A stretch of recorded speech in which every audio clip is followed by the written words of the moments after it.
I'd like to welcome everyone to the January 21st, 2020 school board meeting. I'd like to call the meeting to order. It is now 6:00 p.m. Do I hear a motion to enter into executive session to consider employment recommendations for 2019-2020 and employment recommendations for 2020-2021 and to discuss an employee discipline matter? Madam Chair, I move that the board go into executive session for the purposes of discussion of employment recommendations for the 2019-2020 school year, discussions of employment recommendations for the 2020-2021 school year, and for discussion of an employee discipline matter. Thank you, Dr. Powers. Do I have a second? Second. Okay. Any comments or questions, board? Hearing none, we'll take a vote. All in favor, please say aye. Aye. Any opposed? The motion carries. It is unanimous.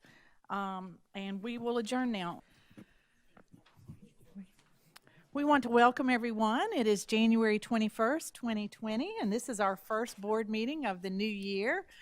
And it is so good to see all of you here on such a cold evening. And we've already kicked off such a great year. Everything's going really well. And we'll be at graduation before you know it. It just zooms by. But we want to welcome all of you, and at this time I would like to adjourn executive session and call to order our general session. And I would like to notify you that the district is in compliance with the South Carolina Freedom of Information Act by we have notified the media of the date, time, and place of this meeting. We would also like to notify you that the district does tape this meeting for accuracy in preparing minutes. And at this time I'm going to call on Mrs. Anne Marie Green to lead us in our invocation. Mrs. Green? Thank you, Ms. Smith. As you all are aware, we commemorated Martin Luther King Jr. Day yesterday with a much-needed day off. And I hope some of you spent a little bit of time yesterday, like I did, reading some of his writings or a little bit about him. And as I was doing that yesterday, I actually came across an invocation that Dr. King gave at the Billy Graham Crusade in 1957. In Madison Square Garden. And so that's what I'm going to offer as our invocation tonight, if you'll join me.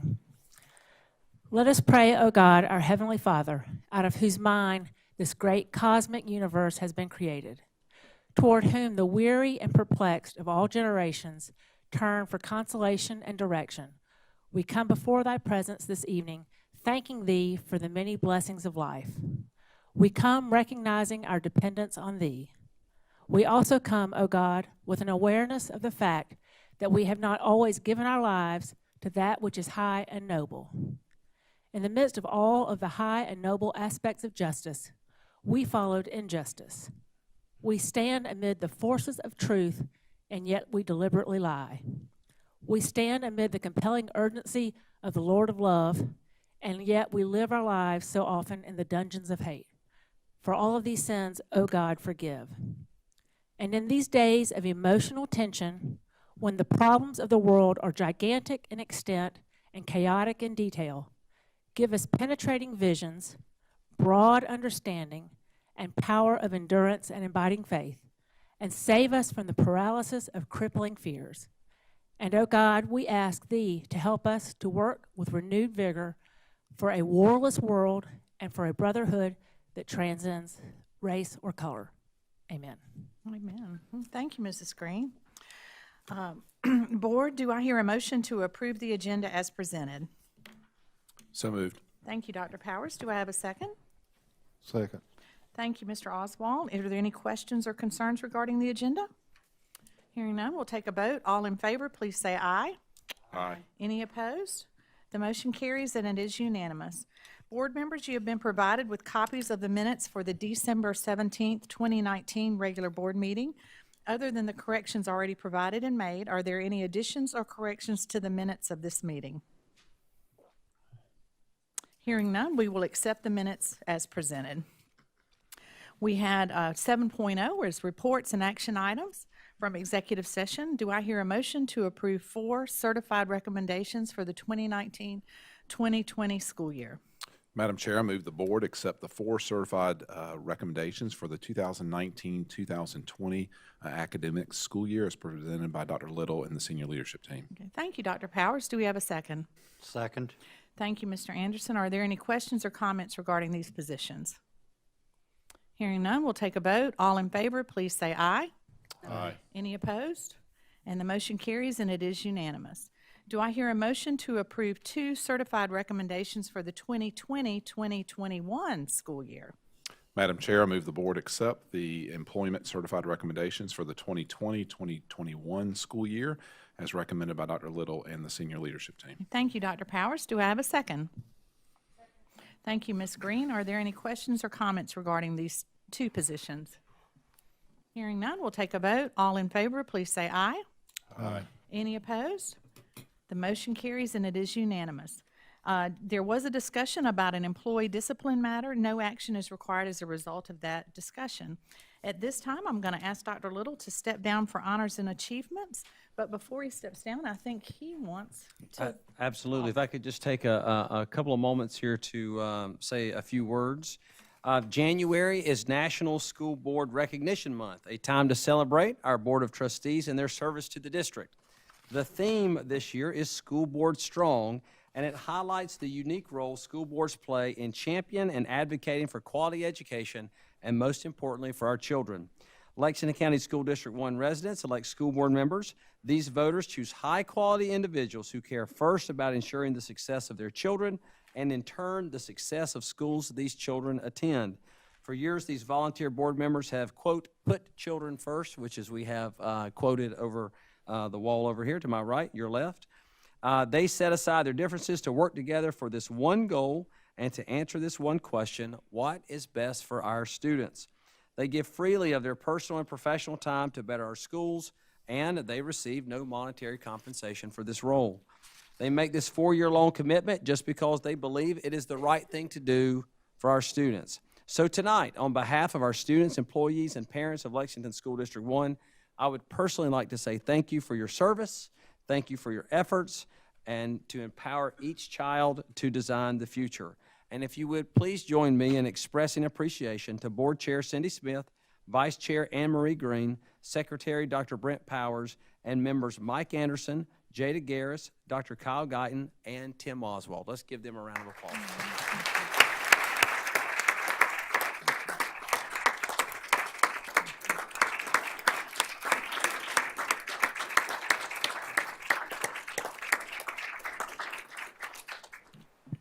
Now, before I come down and we do the pictures, I have one other thing. This year, I'm gonna try to do this here. We'll see if this works or not. But this year, the South Carolina School Board Association would like to present Cindy Smith with really an incredible milestone. She has been a board member for 20 years and given of her time to this community for a generation of students. And we are so thrilled and so appreciative of that effort and that energy and what you've put into this community.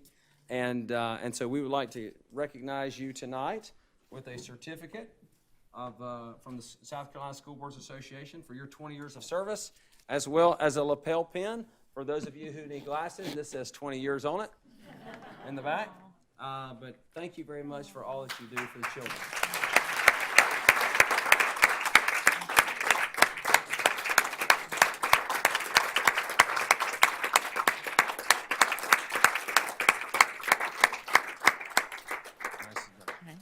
Well, now I'm going to ask Dr. Little to step down, and thank you very much. It has been a privilege to serve this district, and the reason it's such a privilege, I think I'm speaking for the entire board when you honor us tonight on School Board Appreciation Month. It's just a privilege to serve the children in this district and also the staff that we work with. I look around, and when we visit schools, I don't think anybody has better teachers or administrators or staff than Lexington One and superintendents. We're just very, very blessed in this district, so thank you. I'm going to take a point of privilege. I'm supposed to read a whole long thing on honors and achievements, and since we're already into it, guess what? I'm going to skip those pages, so I hope y'all don't mind if we keep going since we're already on a little roll here. Hold on, because see, we're going to skip all of this. So tonight, we're going to start with the students. So let's honor some of our students now. First, let me tell you that Pillion High School has a group. their soil judging team that was originally scheduled for recognition this month. However, they had an unforeseeable conflict, and we will see them in February. So you might see their picture might pop up, but we're going to see them next month. So just to let you know, we're not going to skip over them. They just couldn't be here tonight.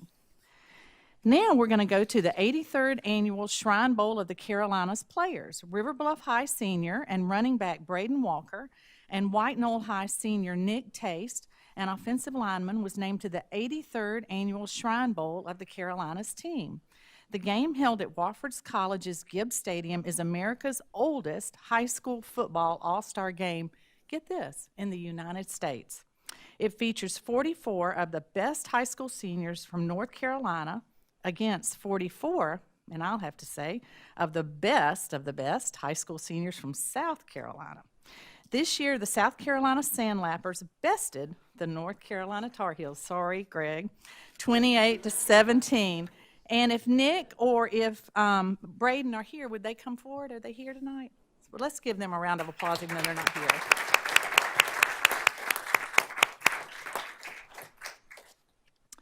The annual Touchstone Energy Bowl pits South Carolina's best football players against each other in one of the premier high school all-star games in the country. The South Carolina Athletic Coaches Association, the South Carolina Football Coaches Association, and the Touchstone Energy North-South Game Committee make this a memorable experience for every player, coach, and fan. All-star players from Lexington School District 1 who participated in the 73rd Annual Touchstone Energy Bowl include Gilbert High seniors Alec Holt. Is Alec here? Yeah, come on up, Alec. And Jai Tolan. Is Jai here? Lexington High senior Walker Anderson. Pillion, here he comes. Pillion High senior Jacob Lucas. Is Jacob here? There you come. Oh, he's a two-sport guy. White Knoll High senior Luis Oriano. Is Luis here? The all-star coaching roster also drew talent from Lexington School District 1 with Gilbert High coach Mark Cagle. I saw Mark back there, so I know he's here.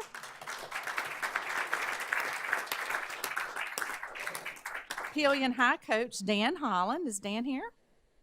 There's Dan. And Lexington High coach Perry Woolbright. Here, there's Perry. In the game held at Doug Shaw Stadium in Myrtle Beach, the South team defeated the North team 35-13. Let's give all these gentlemen a round of applause.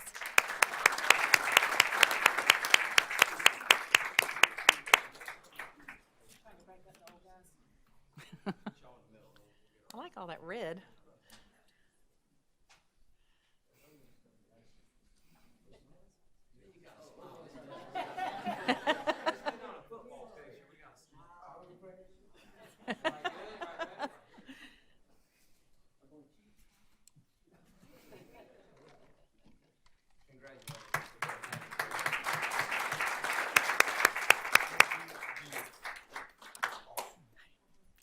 This year, for the first time, Lexington District 1 partnered with other districts to create the Lexington 10 Middle School Volleyball Competition. Is it Lexington X or Lexington 10? Lexington, I thought it was. Coached by Erica Crawford, the Beechwood Middle School Bengals volleyball team is represented tonight by captains and 8th grader Hallie Goodrich and Lily Ryder. Are they here? They might be out. There they are.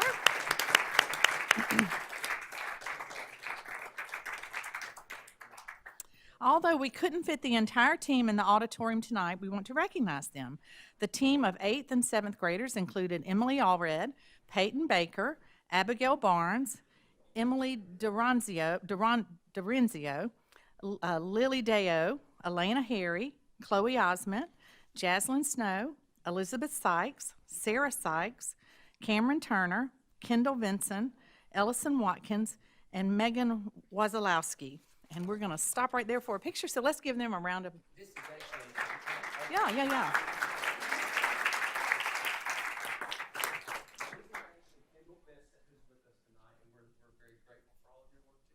Yeah.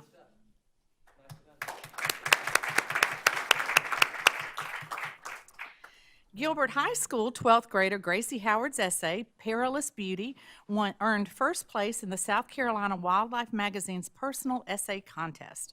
College and high school students from across the state participated in the outdoor writing contest, which showcased the Palmetto State's natural resources and outdoor recreational opportunities. Published first on SouthCarolinaWild.org, South Carolina Wildlife's digital magazine for college and high school students, the essay was also published in the September-October edition of South Carolina Wildlife magazine. Gracie also received a $250 prize through the Harry Hampton Wildlife Fund. Is Gracie here? Well, let's give her a round of applause. Oh, there she is.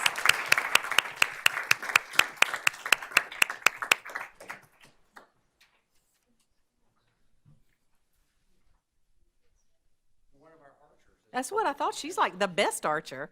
I was actually at Meadow Glen and got to see this child. She is fabulous.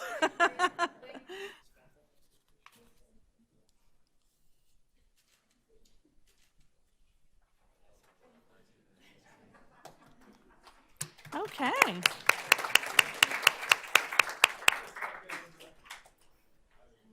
And if y'all haven't been to an archery contest, that is a treat. And they have the coolest shirts. Love all their shirts. They've got great shirts. Now we're going to go to National Special Olympics Unified Champion School, Meadow Glen Middle School. Meadow Glen Middle, a Special Olympics Unified Champion School, received National Banner Unified Champion School status in December for its efforts to provide inclusive sports and activities for students with and without disabilities. A Special Olympics Unified Champion School creates an inclusive school climate and exudes a sense of collaboration, engagement, and respect for all members of the student body and staff. Receiving a banner of national recognition demonstrates a commitment to inclusion by meeting 10 national standards of excellence developed by the National Panel of Leaders from Special Olympics and the education community. The primary activities within these standards include Special Olympics Unified Sports, where students with and without disabilities train and compete as teammates, inclusive youth leadership, and whole school engagement. So we're going to stop right here and take their picture. And Dr. Kuhn, would you mind sharing with our audience, I think it's this group, right, that went before town council? Is it this group or some of your students, what they're trying to do? So we have crew in our school, and our eighth graders, all of our eighth graders are in crews, and they have a piece of work that they do called. They'll need that for the recording. Oh. All right, so in our school, we have something called crew, and all of our eighth grade classes are a part of that, and they take a stand for something that they have a real passion about. So a group of our eighth graders spoke tonight to the mayor and town council about, they've done a lot of research, worked with experts from across South Carolina, including Leo's Landing, to help produce a all-inclusive playground that will be located at Virginia Hilton Park, which the town's getting ready to redo anyway. So we're really excited about that. I think it's going to happen because it's just the right thing to do. Yeah, so it's just a lot of outreach there. So thank your students for all of that, for all they're doing.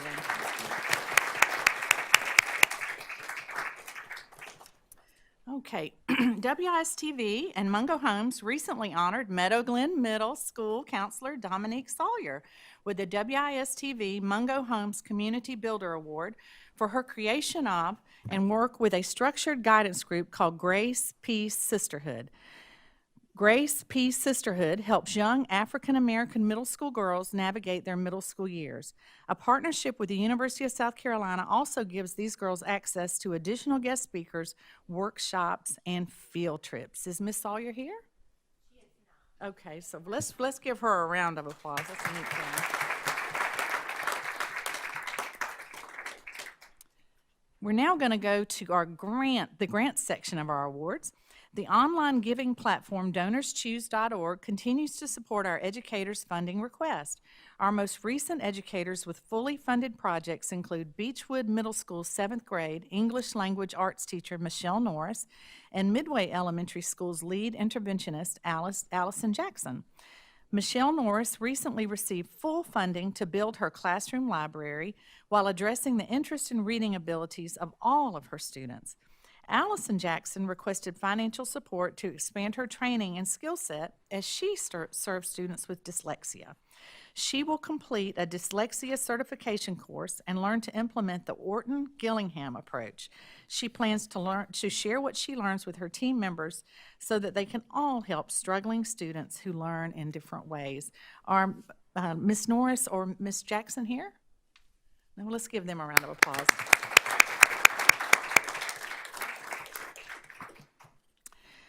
Okay, thanks to grant funding from Walter P. Rawl and Sons, 6 schools can expand or sustain their school gardens.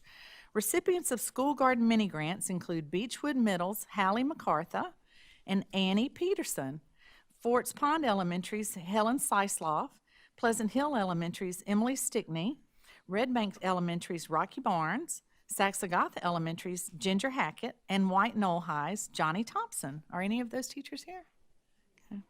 Oh, come on up.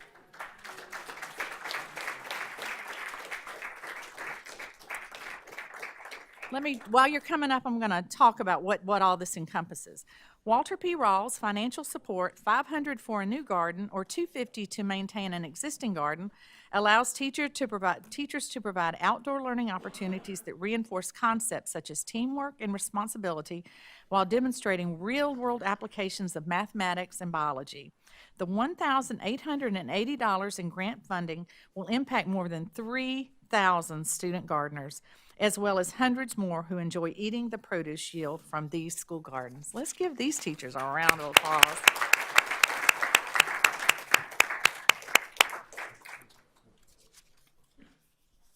For our final recognition, Julie Washburn, Executive Director of the Lexington District 1 Educational Foundation, will introduce Claude Lightsey from Michelin. Is Claude here tonight, Julie? Actually, I texted him earlier and said, "Okay, Claude, I'm sitting on the side in the front," and he said he has a dead battery. So I'm pinch hitting for Claude. Okay, great. So you're going to take it from here. Yeah, and Okay, great. I would like to thank Rawl. Their representatives were not able to be here because of another business commitment, but Rawl and Michelin are very generous donors to the foundation. We're extremely grateful for what they do for us and in turn do for Lexington School District 1 through their generosity. But I'm going to take over Claude and his role and recognize our spring grant winners for the Michelin Golden Apple Teacher Awards. These award $250 to the applicants and enable us to do some pretty amazing projects. But if Beechwood Middle's Megan Blackburn would join us, and Carolina Spring Elementary's Jessica Chandler, Lexington High's Sarah Beckett and Haley Martin, Pleasant Hill Elementary's Renee Amon, Jennifer Farmer, and Jennifer Jones, Red Bank Elementary's Rocky Burns, and White Knoll Middle's Suzanne Brooks and Angela Tom. And this cycle of grants funded would basically benefit 5,559 students in 6 different schools by funding 9 projects this winter, spring semester. So congrats to all of y'all. Yeah, wonderful.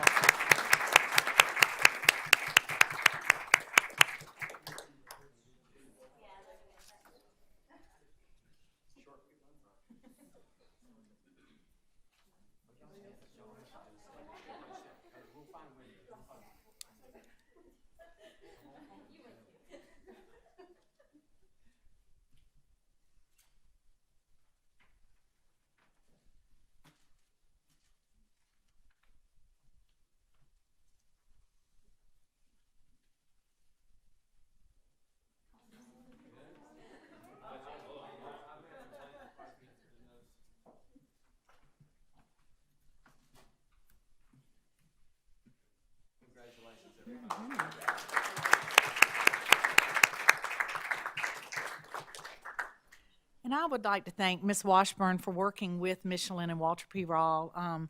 The foundation just does an incredible job. And for those of you who don't know, they have been awarding these grants, I think, 20 years? And to have a community partner who is so dedicated as Walter P. Rawl and Michelin, and not only do they do these things, they also sponsor STEM labs and other things in our schools. We're just really blessed to have community partners like that and to have somebody like Julie coordinate that for us. So let's thank Walter P. Rawl and Michelin one more time. Well, this was a fast night, so thank you for taking the time to help us recognize the many honors and achievements of our students and staff and the many generous contributions of our local businesses and community. We love sharing our good news. Honorees, when you leave the meeting, remember to head to your left and into the main lobby where a member of the communications office will help you find your certificate. Now, just as I promised, you're welcome to stay, but you are also free to leave if you need to leave. So thank you for coming tonight.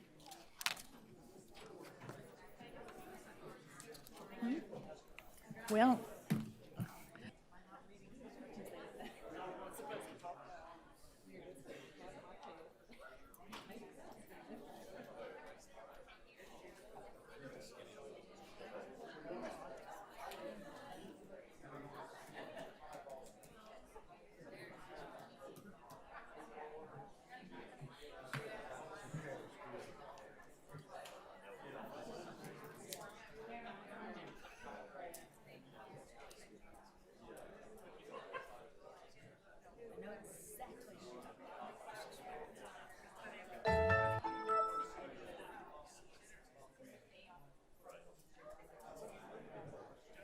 sorry about that.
Okay, while everyone's getting situated, I'm going to go ahead and read the instructions for citizens participation because it's kind of long. So we'll get started on that, and no rush for everybody else. The Lexington County School District 1 Board of Trustees provides a time for citizens participation at each regular board meeting. There are a few guidelines, of course. First, in order to speak, you must be a parent or legal guardian of a student in Lexington County School District 1 or a resident and taxpayer of the district. Second, each speaker has 3 minutes. Third, you may comment on an agenda item, school operations, programs, policies, or other matters of concerns. However, you may not speak about specific individuals, whether students or staff. There are other ways to bring these situations to the board's attention. We want to give everyone who came tonight a chance to speak. For that reason, board members will not reply to your individual remarks. We're going to skip over that because they don't. We also ask that you not clap or make any comments either while an individual is speaking or after a speaker finishes, as that also slows down the process considerably. If you wanted to speak tonight, we ask you to fill out a card that gave us your name and address for our records. These cards were on the sign-in table as you came into the meeting. Let's see. Okay. As stated earlier, you should not expect us to reply to your remarks. Although we may ask you a question as a board, we will not take any action in response to issues you raise during citizens' participation. So are we ready to start? Okay. I am going to call first on Yashvi Patel and Beth Schunkweiler. They are here from White Knoll High, and they're going to speak on School Board Appreciation Month. And I believe, is Ms. Patel, are you the sophomore president? Yes, ma'am, Well, I great, am. congratulations. So just Thank take it you. away. All right. So, good evening. As she said, I'm Yashri Patel, the sophomore class president and school recognition chair at White Knoll High School. As a school recognition committee, we are in charge of recognizing people around the district at different levels. And as Dr. Little mentioned, this month is School Board Appreciation Month, and today actually is School Board Appreciation Day. So we would like to thank you for everything you do for our district and to make our learning environment a safer and better place. We have pens for each of you and thank you cards. So Dr. Little, may we please approach the board? Absolutely. Thank you.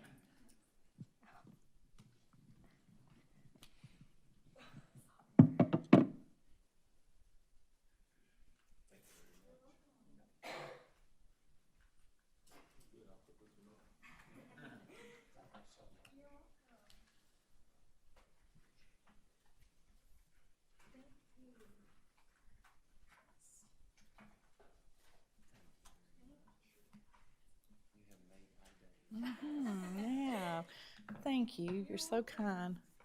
And I'm going to brag on the White Knoll High School student government. They are recognized almost every year for being one of the best in South Carolina, not just the county, but the state. And I think they've even won regional awards, and they compete for national awards, and they just do a phenomenal job at White Knoll High School. So let's give them a round of applause. And thank y'all very, very much. Thank you. Okay. Now, we have a speaker who is representing the United States Census Bureau, Michael McSwain.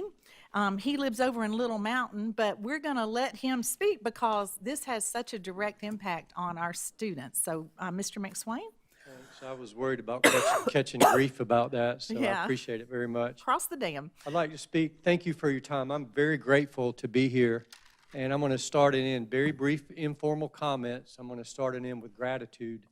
Not only grateful to be here, but I've been working with the U.S. Census Bureau as a supervisor in the Columbia office for a while, and I've been tasked with being in Lexington County for the past couple weeks and another few weeks. And categorically, the educators in this county have been on board with what we're trying to do with making the census work. I want to touch on three quick things, and I want to speak to community members as well because it's such a community effort. Three things: the jobs. We have a tremendous amount of jobs that we're tasked to fill in the next few weeks. We literally have a goal of having 2,000 applicants in the next 2 weeks in Richland and Lexington County. These are for jobs, mostly are enumerator jobs where you go out in the community, not every door-to-door, but some door-to-doors, take information, have people do their questionnaires. Employees are paid for training. They're paid very well. There's a very competitive pay rate. It's easy to go online and ask questions, and all the applications are done online. Number two, a little bit about the jobs. There's supervisor roles also available in Columbia. The supervisor roles, in addition to paying more, are leadership roles. People do what I'm doing right now. They go in the community. They try to educate people about why we need good census numbers. And I'm sure most of you educators know, but the census is very vital in emergency preparedness, public safety, schools, fundings for schools, making new districts, allocation of all sorts of funds. The way the House of Representatives is redistricted is based on census. Big business comes here largely to key areas like Greenville, Columbia, Charleston, based on census numbers. Last, on Friday, this week and next week, I am literally going to be at the administrative building. The people there have been so helpful. I'm there all day. We literally help people fill out applications, help them get applications in. There's a lot of jobs. And, you know, with the limited time, that's really what I want to stress. We're very grateful across the board, the educators I've spoken with. Yeah, what can we do to help the census? When somebody can take a picture of one of our business cards and post it on Facebook, hey, the community we have jobs in the community. The spread of one little post can be really large. And when the school district sends out, as you are, every day and every week, information to parents about the jobs and what the census is doing, it really is the way we're going to make our numbers. And we're very appreciative for not just the educators, but for the people in the community in Lexington County. I'll stick around at the end if anybody wants to ask me. I'm not going to be long, but if anybody has questions, I'll be here. Okay, thank you. Thank you very much. Thank you, Mr. McSwain. We appreciate that. Let's give him a round of applause, coming from Little Mountain over here. And we have, especially Anne Marie, she's our advocacy person on our board, and she has talked extensively about how important the census is to Lexington One, because that's how we get our funding. So we need for all those little bodies to be counted. So make sure you do your part when the census form comes out. We are now going to go to 10.0, and we're going to go to our action items. Tonight, we're having the second reading for a policy which is yet to be determined for animals for instructional purposes. And Mr. Stacy brings this forward from he's our Chief Human Resources Officer. Let's go ahead and get a motion on the second and a second on the floor, and then we'll open it up for discussion board. Do I hear a motion to approve policy which has not yet been determined, animals for instructional purposes for second reading? Madam Chair, I move that we approve policy with the name yet to be determined, animals for instructional purposes, as recommended by administration. Okay, thank you, Ms. Green. Do I have a second? Second. Okay, thank you, Mr. Anderson. Okay, now, we're going to open it up, and I am going to turn this over to Mr. Stacy and let him walk us through it, and then we'll, by board, you have the copy of the policy in your packet this time. Thank you, Chair. As I shared last month, this spring we had a couple of situations involving animals in schools for a variety of reasons, and we recognize that we really don't have any policies related to animals in schools. So last month I brought to you for first reading animals in schools for instructional purposes.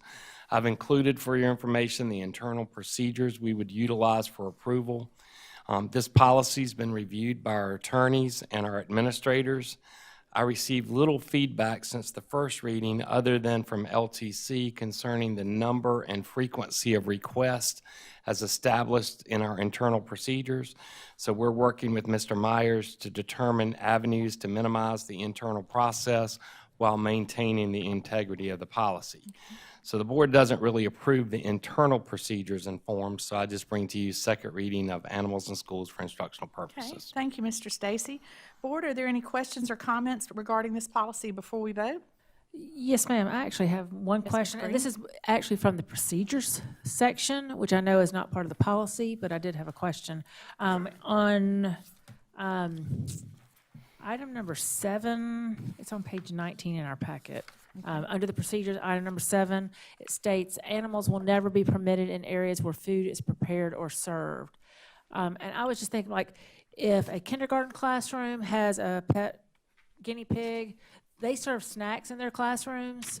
Is that going to automatically be a situation where they are out of compliance? That's a good question. I would think that we would have that animal isolated in one part of the room so that they wouldn't actually be in the serving area. I would hope so too. But I mean, the way that the statement is written, it's kind of.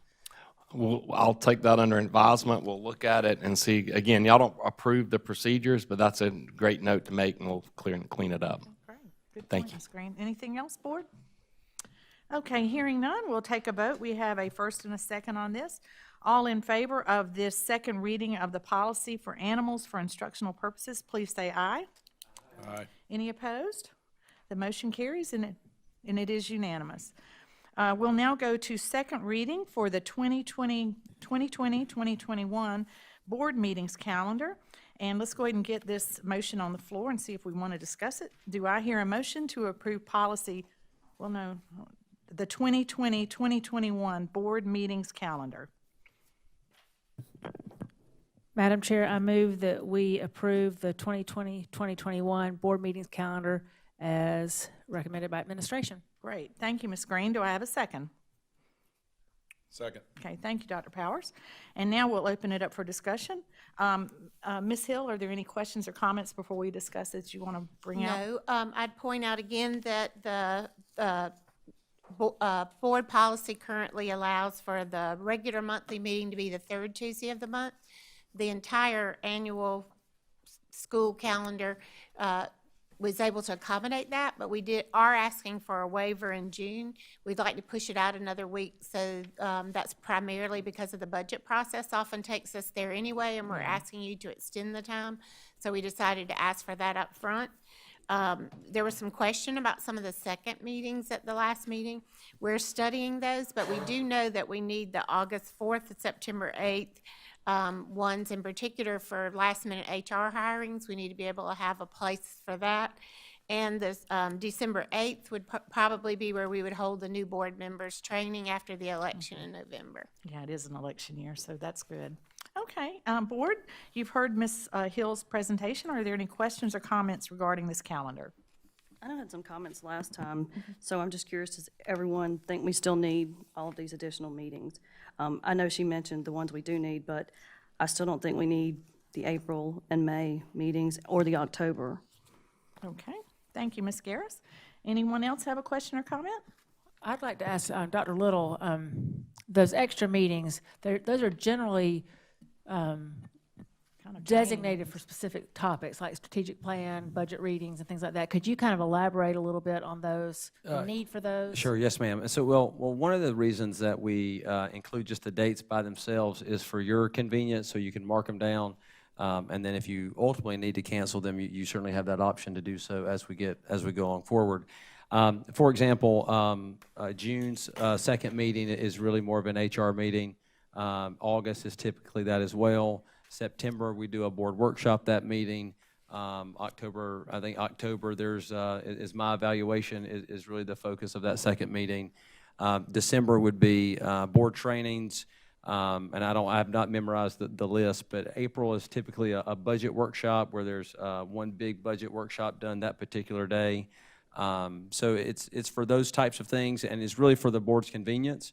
To break down different topics and to work through those types of things. We really tried to minimize that second. I think when we looked at these, we really tried to minimize the second meeting when we could get to it. But those are really the topics that are typically covered in those second meetings. But it's certainly up for the board to, for your convenience and to, again, if we approach those meetings and the board doesn't want to have the meeting or needs to cancel the meeting, you can certainly do so as well. Okay. Okay, I know last year we did not have a budget workshop. We had small group meetings. So I don't like small group meetings. I think they're counterproductive. So if we're going to keep that April meeting, I would like to have a budget workshop with the full board during that meeting. As I also mentioned last time, we got some emails about overcrowding. And Ms. Smith, you told the lady that we would look into moving our May board meeting to a larger facility, and that you agreed that the board agrees that it was far from ideal. Even tonight, when we had a team here, we could only have some of the team captains. Like, I just think we've outgrown this space. We can't, I don't think it's fair not to have a whole team here. Okay, thank you, Ms. Garris. Any other comments or questions, Board? Well, I would just like to make I like we're all very busy, and the school year, once it gets rolling, is very busy. And having placeholders for these potential second meetings, I prefer, it's a lot easier to take them out than it is to add them in as we're going along in the school year. And so I appreciate having these already on the calendar, and we just conduct them as we need them. Yeah. Okay. Anybody else, Board? Okay. We're going to just close the discussion now, and we're going to take a vote. All in favor of the 2020-2021 board meeting calendar as presented, please say aye.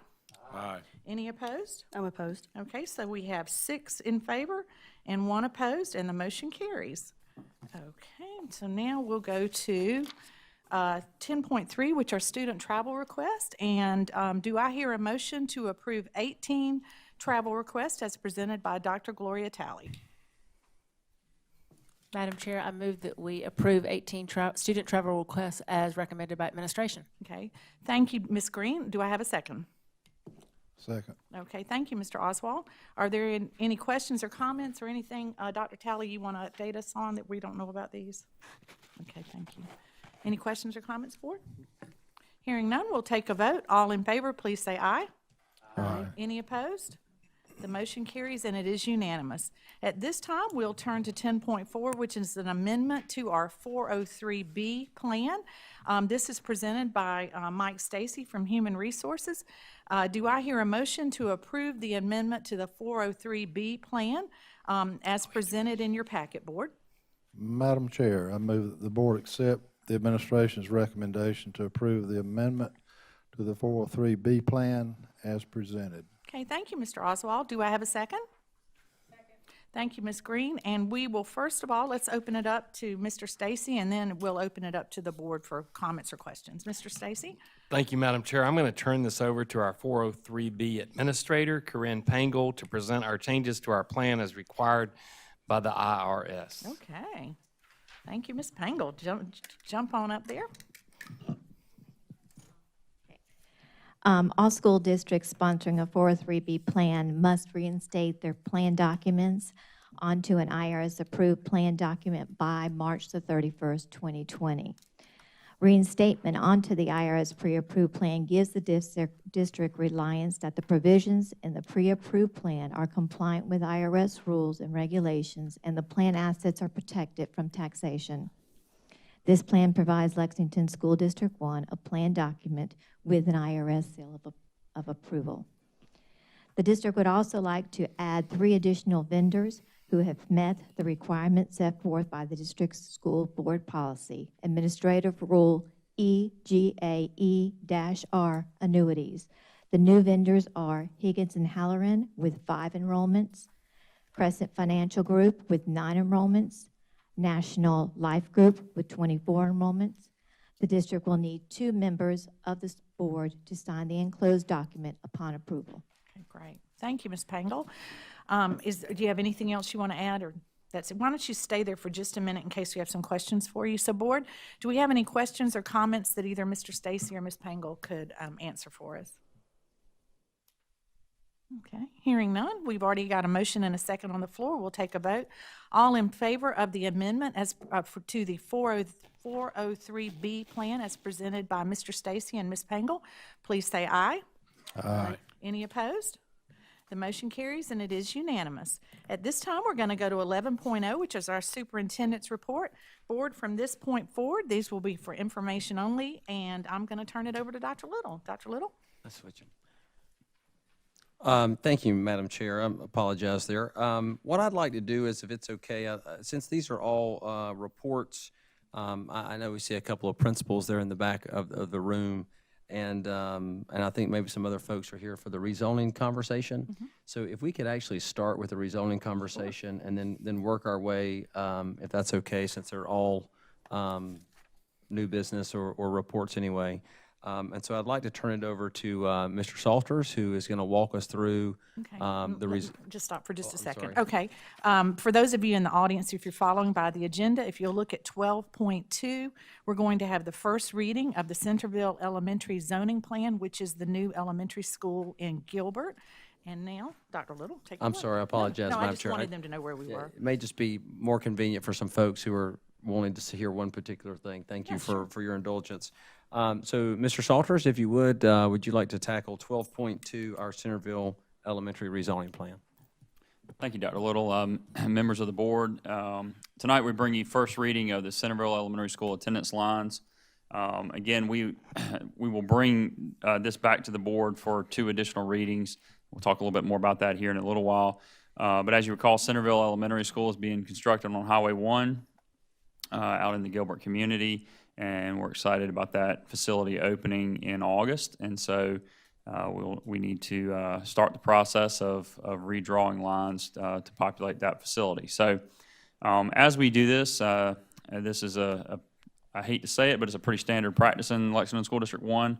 As we grow and build new facilities, we need to redistribute students into those facilities. So we have some considerations that we look at when we do that.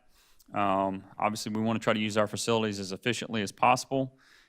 We want to minimize the division of subdivisions where possible. As we draw lines, we try to not split up neighborhoods so that students can go to school with their neighbors. We do consider balance for student demographics. and we really want to allow for future student growth in our permanent facilities, so we try not to max out any given facility if possible when we draw the lines. And we do consider transportation patterns for efficient and safe student transportation. And then we try to utilize major road ways or natural boundaries like creeks or streams where possible, so that the lines can be easily understood and seen by the community. So again, these are all considerations that we look at when we go to draw lines. Sometimes things don't always work out, and we have to give up on some of these to make things work out, but we do start with these in mind.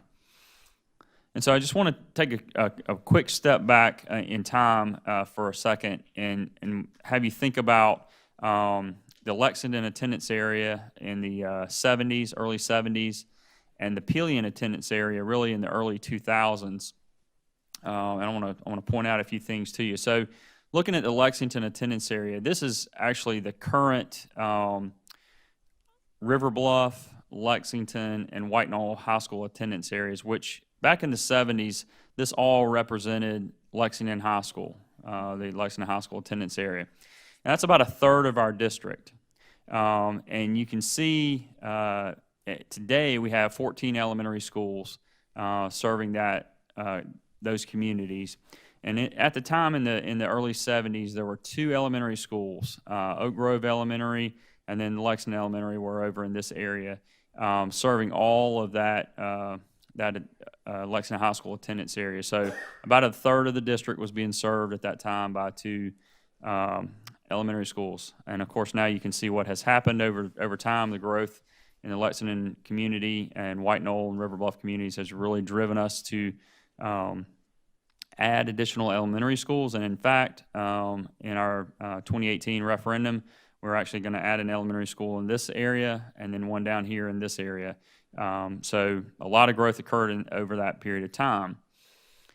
Fast forward to the Pelion attendance area, and up until the mid-2000s when Forts Pond opened up, this third of the district, which represented the Pelion High School attendance area, was all served by Pelion Elementary School. And so when Forts Pond Elementary opened up, we were able to divide that attendance area and feed 2 schools. And so now Forts Pond Elementary and Pelion Elementary School serve that community. And actually the schools themselves are, Pelion Elementary is right in here, and Forts Pond is just on the other side of the line there. So I say all that to tell you that the growth is coming, and as that growth occurs, we end up needing to split up the communities to try to help shape that growth. And so looking at Centerville Elementary School, this is a rendering of the outside of the school there. We're starting to see this is the first step in shaping that growth. And so this is the other third that we haven't talked about yet of our attendance areas, and this is represents the Gilbert High School attendance boundary. And we're looking at Centerville Elementary School right here off of Highway 1, and then Gilbert Elementary, which is currently the Gilbert Primary School building. As you recall, it's K2 right now, and the current Gilbert Elementary School building is 3 through 5.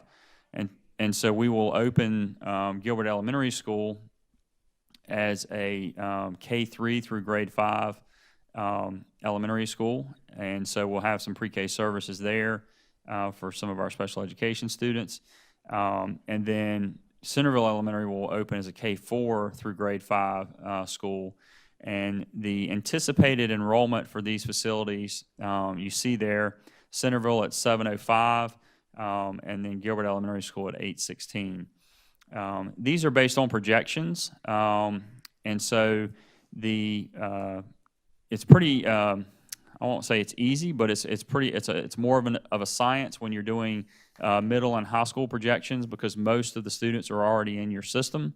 When you're doing elementary projections, it's a little more tricky because you have to project that kindergarten cohort, and not really sure how many of those students are going to show up until they're there. So that becomes a little more challenging, but we do use historical data to do that.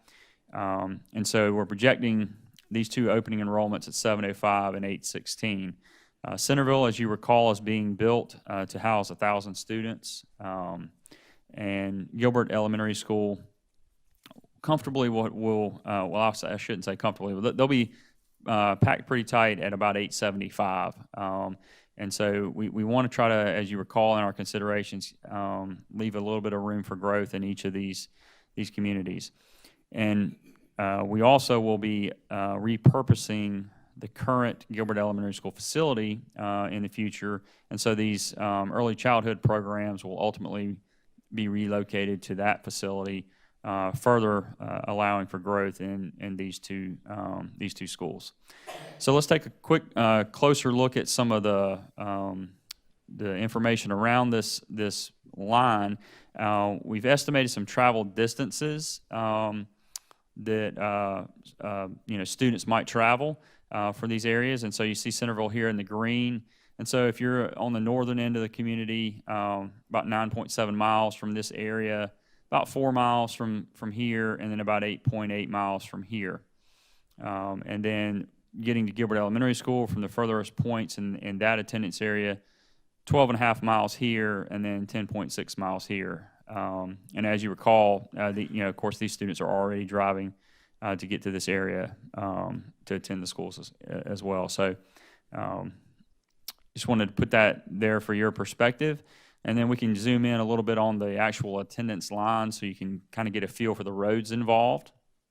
And so, of course, down here we have the Gilbert Elementary portion of the boundary, and then in the top here we have the Centerville portion. And so it starts out on the right-hand side at Wire Road. You can see that. And then we come in here to Louis Road, and then Broad Street, and then we take a left and come down Green Hills Drive, take another left and come down Kraut Pond Way, and then picking up on the other side of the line here, Kraut Pond Way continues down, and we cross Two Notch Road, pick up AC Balknight Road right here, and then come back up Camp Branch, and then follow Two Notch back out to the district boundary here at the end.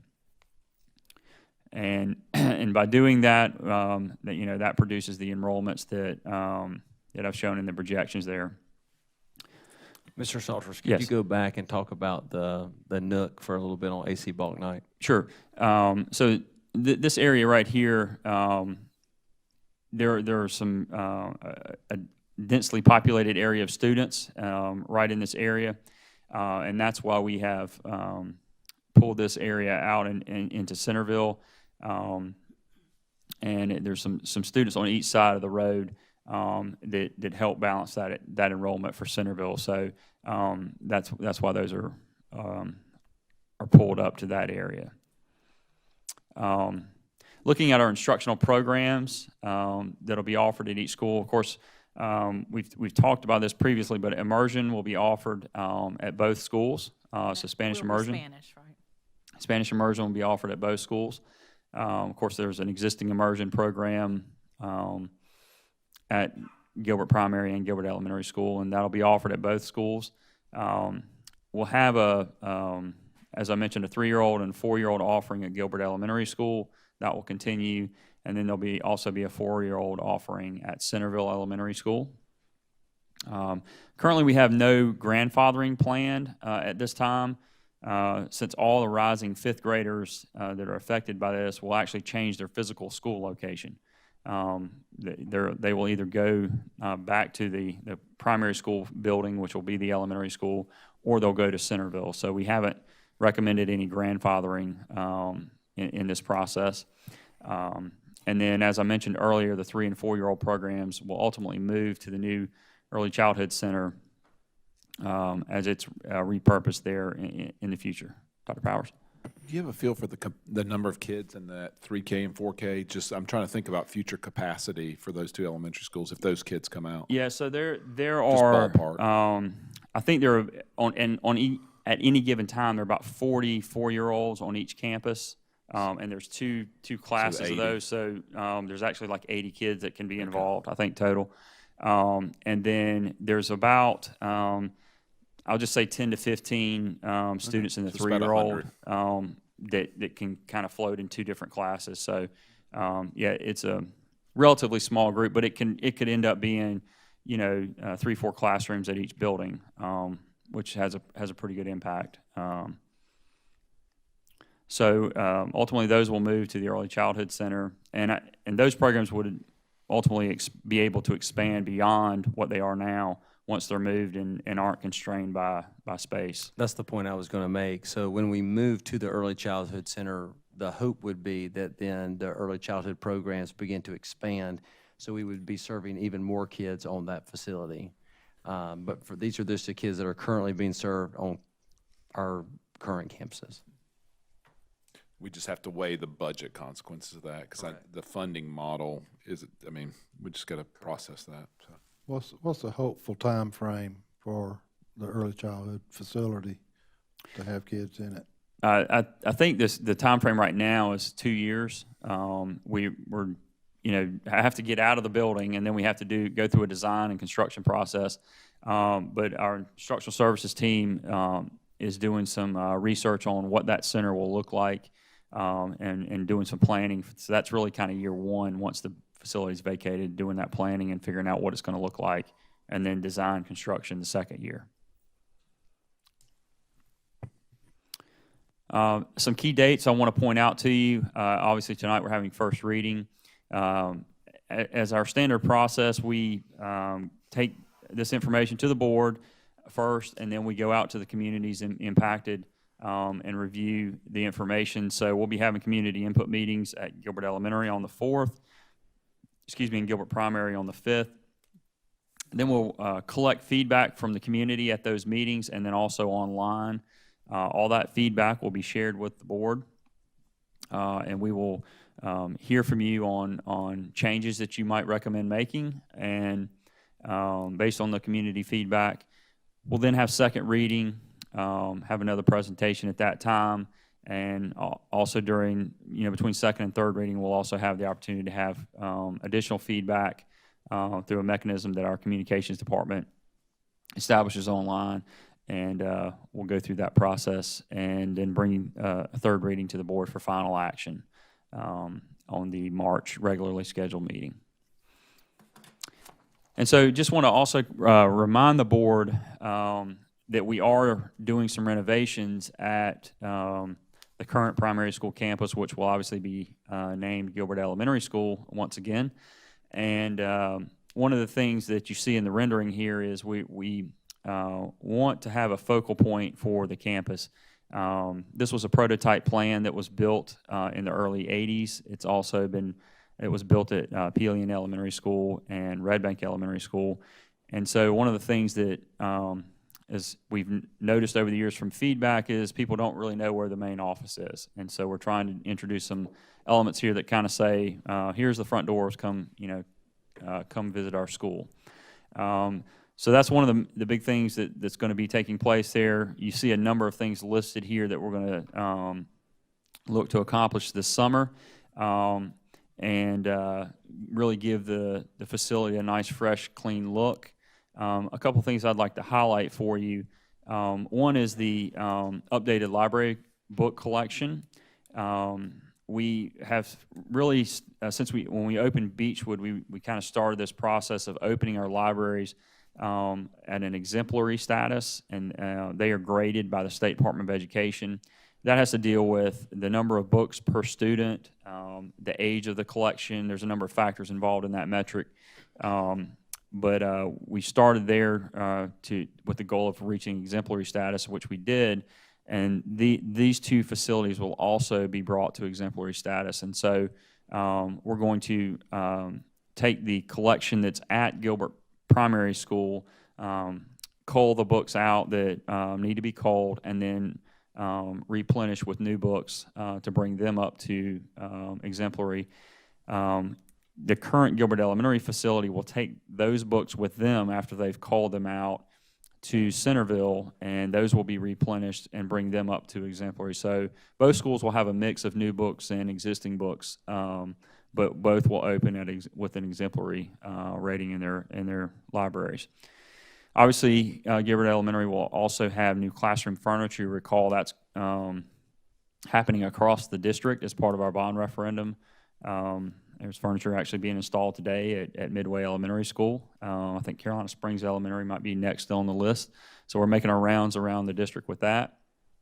And then also, new playground equipment will be installed at Gilbert Elementary School. Right now, with just being K2, they have some needs for some upper grade level, elementary grade level equipment, and so we'll be addressing those needs as part of the renovation.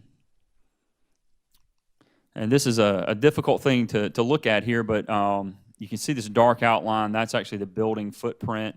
One of the difficulties with this campus is the lack of stacking room. The park is up here. Gilbert Middle School is over here off this side, and this is Main Street. And so now what parents do is come in through the park and loop around basically through the middle school and get into this parking lot this way.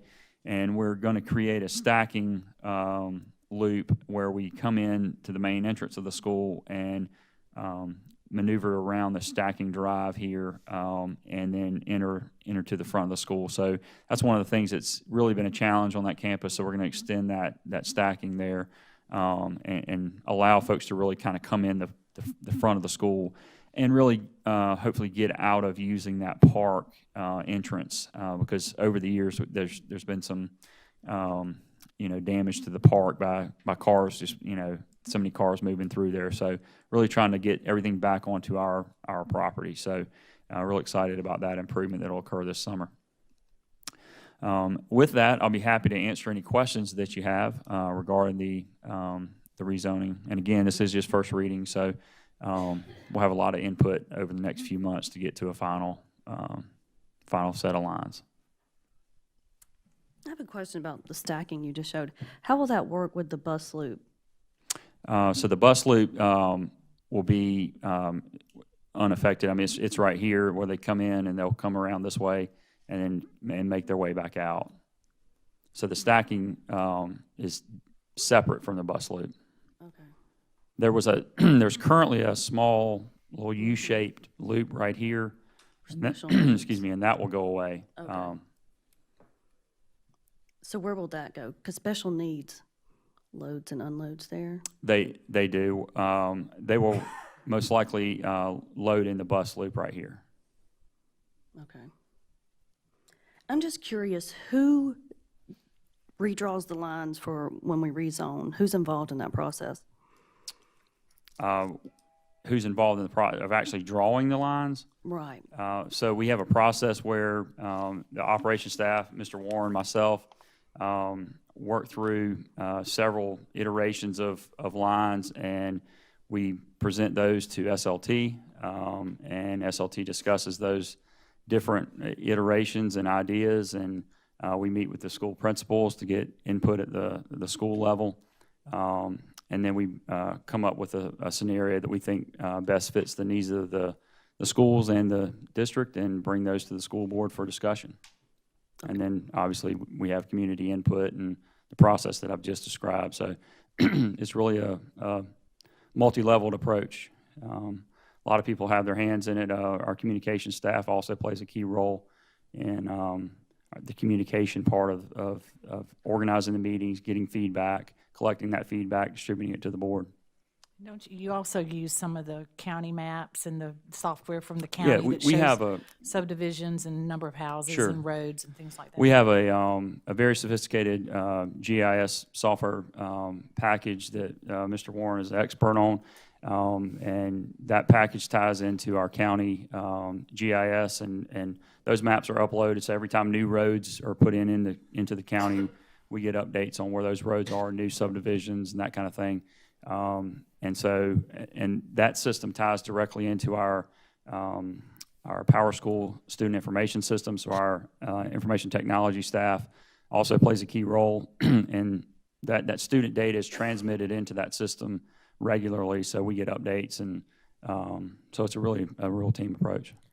Mr. Salters, would you mind going back to one of the early slides, the one that has shows the location of the two schools, and yeah, that one's good. and kind of point out where, I know there are a couple pretty large developments that are coming out of the ground right now. Show where those are in relationship to Yeah, this. so there's a big development right down here on right off of Golden Jubilee. How many houses is And that one? that's several hundred homes, and there's a number that are already built there. So that's one neighborhood that is already coming out of the ground. There's another one that's right up here, kind of down the road, that's off of Highway 1 that's beginning to come out of the ground. And so there's a lot of growth that's coming out this way. Obviously, sewer and water have come out 378, so you're starting to see some development along along 378. And then there'll continue to be more development down Highway 1 as well. So. Thank you. Mr. Salters, I'd like to just take a moment and thank you and your staff for the hard work that goes into this, not on just logistically, but in the effort to make everyone happy. I know it's hard to do. Thank you. Yes, sir.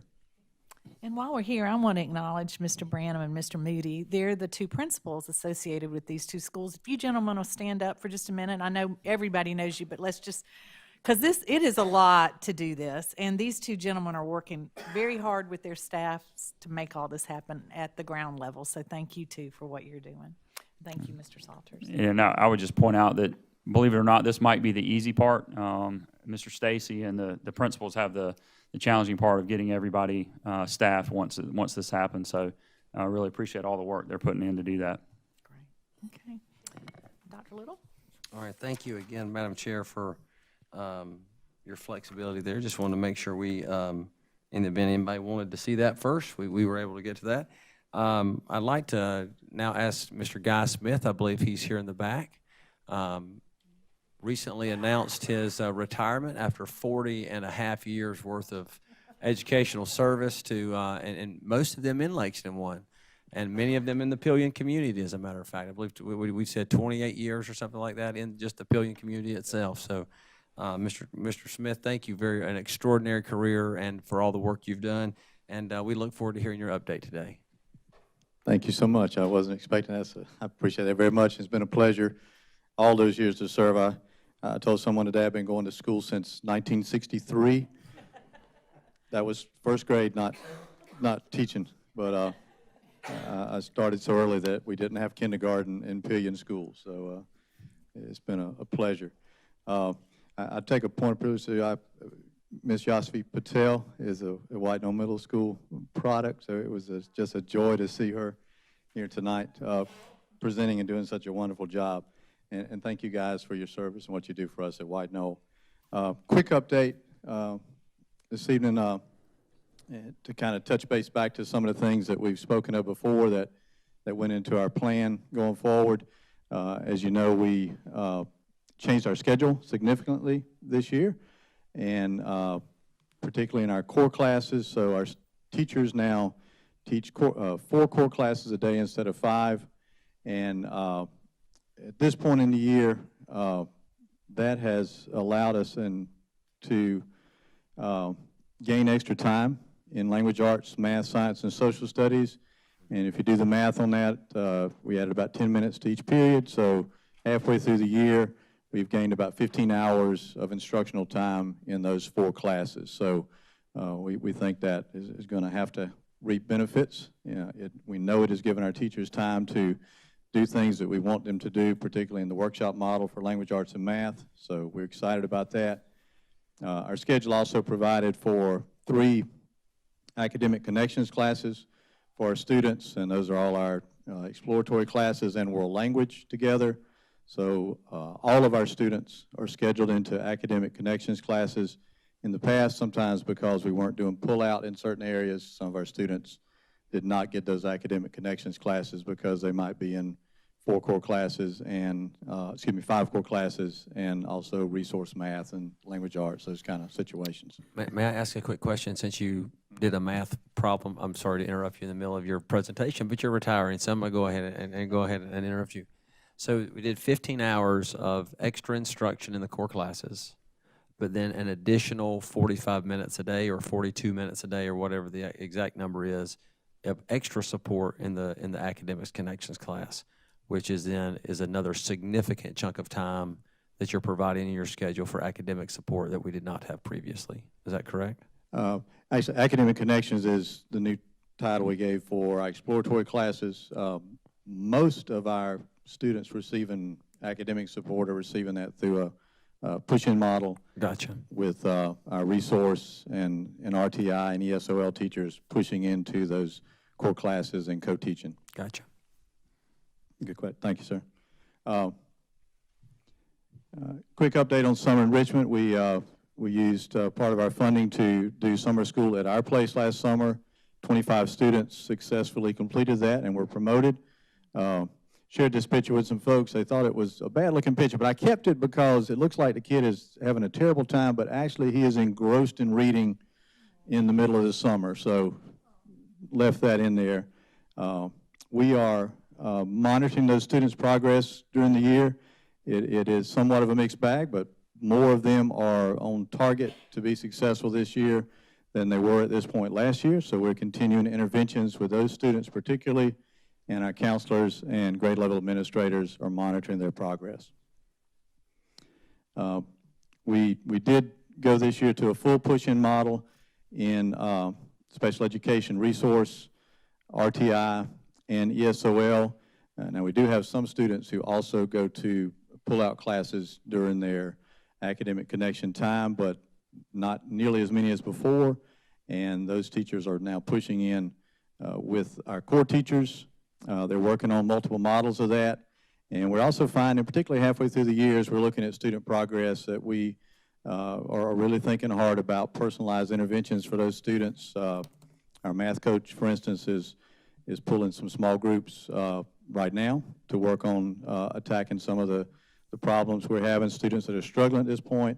Our literacy coach is working with our teachers to do the same thing, and we're brainstorming other ways to really identify kids who are in need of extra support that they might be missing through push-in. Classroom libraries was a major push for us this year as well, and we are continuing to enhance those. We spent this past year about $30,000 for books. Those came from the special state funds we got. Our emphasis there was on nonfiction because we knew that was an area of need in our classroom libraries. We also used $2,500 from the Educational Foundation, and our emphasis there was on varied lexiles, some of them lower lexiles with high interest topics for students who needed books they could dive into. Reading has been a huge move for us this year. We've tried to infuse that in everything we do. We are working hard on the workshop model. Our first semester was a particular emphasis on reading stamina. Hopefully you can come in our building and ask any student, and hopefully any adult, what they're reading currently, and they can give you an answer. And we're moving now to particularly working on more complex text. We did a school-wide book club, and we're doing another one of those this second semester. We're utilizing our news show for book talks and also transformation stories. We're highlighting students on the news who were not comfortable with reading or who saw themselves as just really not liking to read, not getting into it, and we're highlighting their stories on the morning news as they find themselves becoming excited about reading. We've had a couple of comfy, cozy deer days, drop everything and read. So if you come out and catch us in sweats or whatnot, that's what's going on. We are continuing through our district work with ELA lab sites. We are working on staff reading emphasis as well. The visual on the right, this is outside one of our teachers' doors. We use a lot of tags and badges, and this particular teacher just caught my eye. These are books that she has read this year, books that she's got on her list to read, and one she wants. Our goal in this was to have kids see that we are reading as well, and our teachers are excited about reading. Some of these are middle-level books, some of them are professional books, and some are just books she reads in her leisure. And you can see down our hallways, folks are badging themselves. We've got a book bingo party coming up, and also 2020 Challenge Read. We're challenging kids and staff to push themselves into a genre or a particular length of book or a particular kind of reading that they're not real comfortable with, and to make that their challenge read and to share how that goes with students in class or with their fellow staff members. And of course, writing is the flip side of that. Again, we're working in the workshop units of writing. First semester was again a focus on stamina and celebrating what kids do with writing celebrations. All of our grade levels are moving this 9 weeks into research-based writing as they move into that unit of study. Our other key area of focus obviously was math. Our teachers have, at this point in the year, already participated in 3 lab site trainings led by Mr. Dillon from the National Council of Teachers of Mathematics.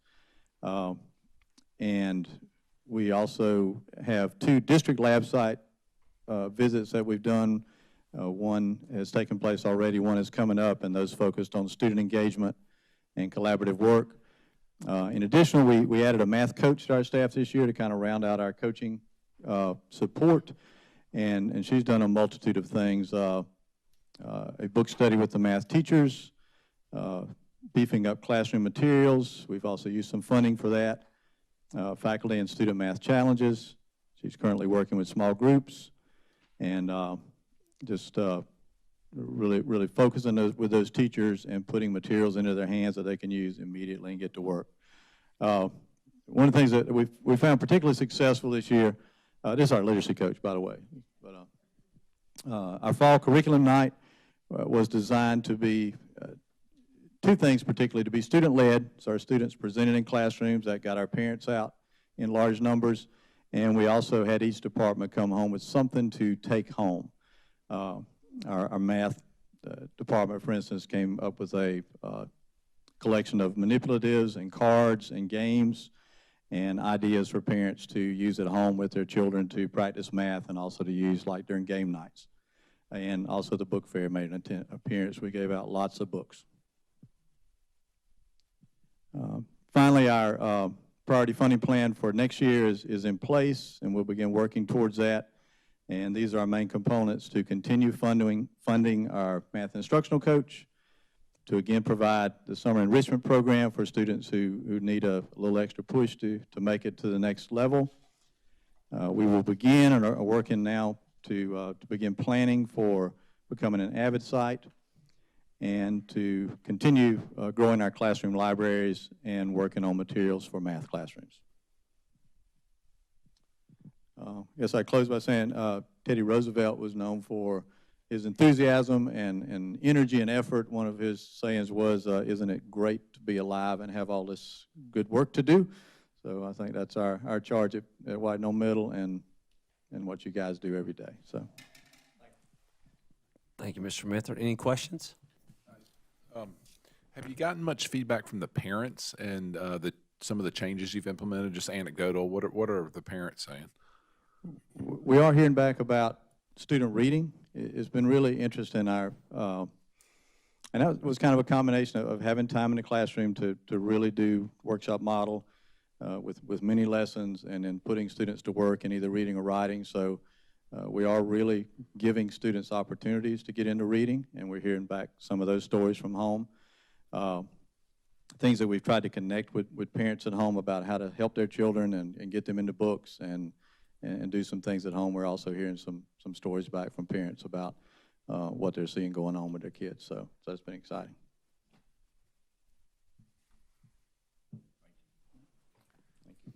Thank you, sir. Our next item is a strategic planning update, and I believe tonight we have Mr. Clark Cooper and Mr. Van Bowers are going to walk us through an update on where we are with the strategic plan. So just as an aside, I'm trying not to step on anybody's presentation, but our portfolio projects for leadership development and for Project Hope, we are going to do those in different months and just focus tonight on the 4 key commitments. All right, well, good evening, and Dr. Little, Madam Chair, members of the board. Mr. Bowers and I are going to give y'all a brief but informative update of the mid-year point of our strategic plan progress.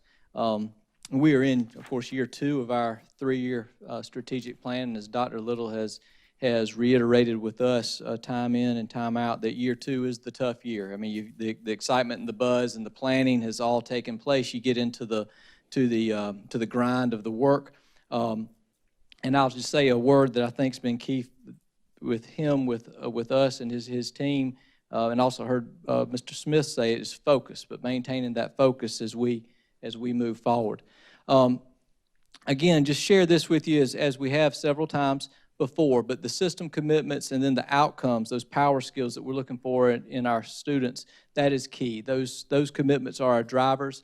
It's the filter that we really vet everything through in terms of the work that is going on with accomplishing our performance goals. Without that, what we have is a random collection of good ideas, and we don't have that focus, but this does give us focus so that we can carry out the vision and accomplish the mission of Lexington School District 1.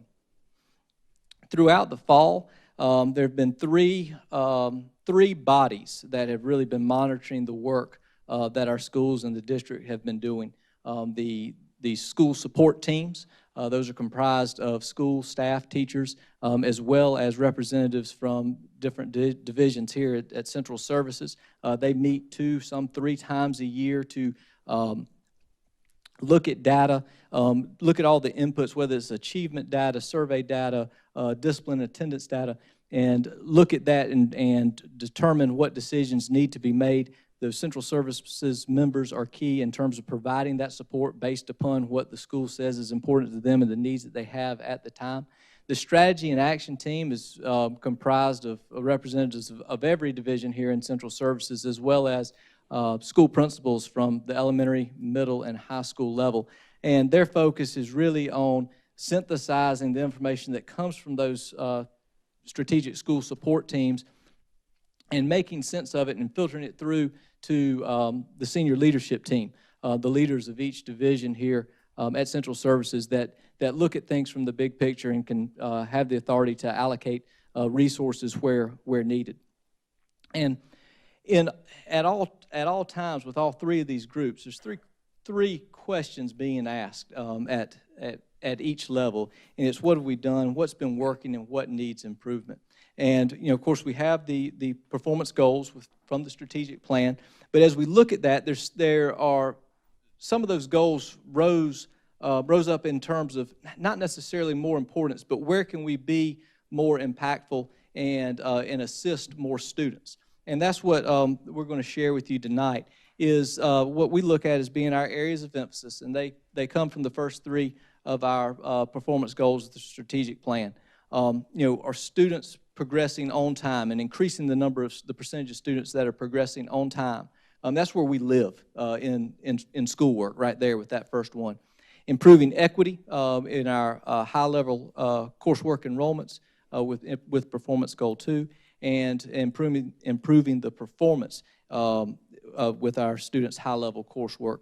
Those are the 3 areas where we are focused and attempting to ensure that our strategies are as effective as they can be.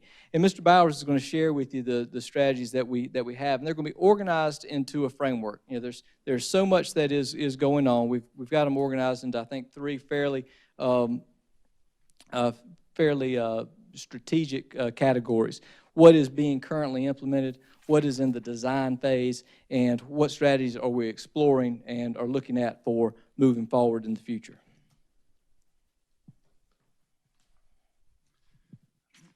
Thank you, Mr. Cooper. Good evening, everyone. Good evening. As Mr. Cooper said, certainly performance goal number 1 is where we live, and this is where I can see a lot of folks here in the audience that spend a lot of time with goal 1. And when we talk about all means all, this is where that lives as well. So what I'd like to talk about at this point is what we're currently implementing in terms of goal number 1. And as you can see that we have a consistent instructional model for literacy and mathematics when we talk about our workshop model that I know that all of you have had the opportunity to observe. Innovative professional learning strategies, You've also heard us speak about the model classrooms and the lab sites. We feel like that this is certainly more productive as our teachers are actually doing rather than listening and sit and get and so forth. You've also seen some of our work in inclusive service and intervention models when we talk about being more inclusive and pushing in with RTI and special ed services. Professional learning, we've had professional learning on teaching historically underrepresented students. Now, talk a little bit about the designing process for this goal. These are things that we're currently working on at this point. We're working very hard on collaborating services. You know, we feel like we've made a lot of headway in terms of services for RTI and services for special ed, and certainly communicating more effectively with those. We're also working very hard on our power skills integration and assessment. I know Mr. Bissell's working hard with that. And reading recovery expansion in first grade. We're seeing quite good results with reading recovery. And also our HR department's working really hard on strategic hiring so that we can certainly bring in the best and brightest here to Lexington 1 to do this work. Something that's not up there that we've talked a little bit about in the past and a little bit tonight is our 4K and early childhood programs. We're also working to expand those, and we have done so over the past 3 to 4 years, and we're going to continue that. All right, now, some things that we're exploring. So as we study where we've been and where we want to go, we're in the infant stages here with these things, but certainly we're trying to look at what works, and we're trying to duplicate that.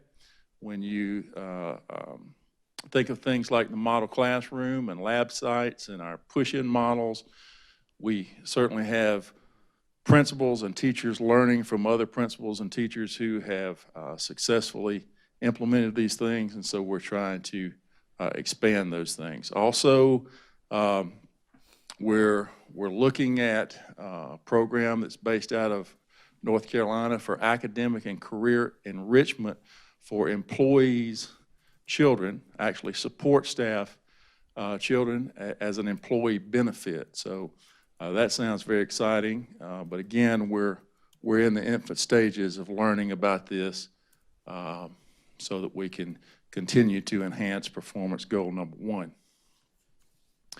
So now we move to performance goals 2 and 3, and this is having to do with implementing strategies to improve equity in high-level coursework. And we certainly are seeing some positive moves with this in terms of more groups being represented and higher-level coursework. We still need to look for more evidence and more strategies for helping those students progress when they get to that higher level work. So some of the things that we're already working on and implementing, and this comes out of Dr. Phillips' office, talent search dashboard to identify students who may be successful in high level courses. And so this dashboard helps principals identify students that may not have been identified by other means. So that's certainly very exciting. More inclusive student placement and scheduling in the middle and high schools, dual enrollment expansion in all high schools and LTC, and a growth in AP across the system with highest rates at Gilbert High School and Pillion High School. Van, that talent search dashboard, so essentially that's the yearly standardized testing that then identifies students who then the guidance counselors and the principals say, hey, you can do this, you can do an AP class, have you thought about it? Is Right, that the work? right. Is that The process? dashboard is a set of data that Dr. Phillips and his team works out. That We use the dashboard all the time. It's synthesizes the data that we can go in and quickly look, and it can be used by principals, APs, guidance counselors, anyone that is advising a student for higher level coursework. But the data sources are the yearly standardized testing? What's the data? That, yeah, if you'd like. It's also some of the formative assessment we give during the years, the STAR stuff, that tracks kind of historically how that child has done over time and flags certain ones as ones you might need to take a closer look at. Okay, now, some things that we're designing in terms of goals 2 and 3. We're doing some piloting, provisional placement for gifted and talented at the elementary school. We have this working in several schools. This allows for students that normally would not have qualified to enter into gifted and talented services. And we've already seen that having them in there provisionally has ensured their success the following year. So we're working on that to refine that, and excited about that. Integrated push-in delivery for gifted services in several schools. We're also exploring AVID at elementary, middle, and high school levels. Professional learning offerings focused on belonging and inclusion. The integration of and development of Power Skills, and the College Center, which is scheduled to open at Gilbert High School in the fall of 2020. All right, and in the exploring category, the Governor's School for Science and Math partnerships for distance learning courses, and from what I understand, that when we get this worked out, that teachers from the Governor's School can actually communicate with our students via technology in real time. That's very exciting. Additional dual enrollment partnerships and high-level courses through new partners. We're working with USC Sumter, Midlands Tech. So the dual enrollment partnerships we're very proud of those. Advanced learning opportunities, offerings, and non-traditional subject areas such as some of the coursework from the Technology Center, particularly in the medical field, to enable students to partake in those higher level courses. And then finally, we've seen opportunities for differentiated support. And basically the essence of this is that there are no two kids that are alike. And there really are no two schools that are alike. We have a wide variety of schools here in our district. And so, we're looking at ways in which we can cater to the individual needs of schools in terms of the support that we give. And we like to say that equal is not always equitable. So collaborating among the Office of Accountability and Assessment, Strategy and Action Team has been very instrumental in this process. The analyzation of multiple data points to customize support and targeting support based on student needs. And then, of course, the support that is giving, how do we monitor for the effectiveness of the supports that we give. So that is our strategic plan update to this point. Are there any questions? I have a question. Under Performance Goal 1, you had academic and career enrichment for employees' children.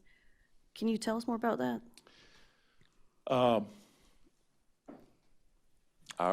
I can. I really can't, to be honest with you, because I can. I'm going to yield to Dr. Little. Yeah, so one of the things that we're trying to do is to create systems of support in this particular thing for some of our lowest paid employees, for their children. So think of it like, if you've heard of, and I hate to use this word, but the Duke Tip program, where you have mentors, academic support, opportunities that we would partner with, say, like USC, we've talked about that, and providing them and just supporting them academically in really powerful ways, and starting that in the 5th or 6th grade, and then having that carry through all the way through high school. And so we think that could be a really powerful opportunity for our employees and their families, and build a lot of that cultural capital and networking that is so important for success. Okay, thank you.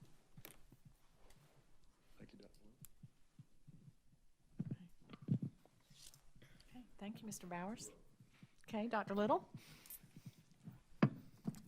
So we have some special guests this evening.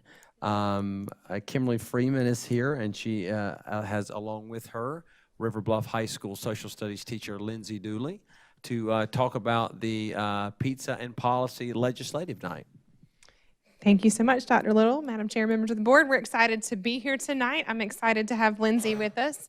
We started trying to figure out how to list Lindsay's title on our agenda for tonight, and it got a little unwieldy. So she is a social studies teacher, but she also is one of our teacher leaders on our TLC. She leads our professional advocacy working group and also is a teacher in the Center for Law and Global Policy at River Bluff, all of which bring her here tonight with me. So we're excited to be here and share with you an update from Pizza and Policy, as many of you were able to be there. Yeah, thank you so much for having us and giving us the opportunity to share. So we had held Pizza and Policy, and we had 6 members of the Lexington County Legislative Delegation that were in attendance. You can see the list up there on your screen. Those names that have an asterisk beside them also participated in our Legislators in Lexington 1 event, which we held in the fall. And Senator Shealy and Representative Forrest also participated in that event, but were not able to make it to the Pizza and Policy event. We also had Mayor Kaysen from Gilbert. We had Kathy Manus, who I believe I saw in the crowd here. And we also had approximately 100 members of the Lexington 1 community, to include teachers, administrators, students, and a number of you board members as well. So Dr. Guyton and Mr. Anderson and Ms. Green and Ms. Smith and Ms. Garris were all able to attend. I think Dr. Powers had like a last-minute emergency saving lives and whatnot. So that matters too. So we had a great turnout. Saving employees, not lives.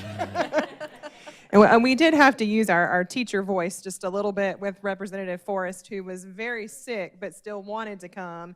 And we had to make sure and explain to him that we actually didn't want him to come if he was very sick, so that all of those teachers there could be at school the next day.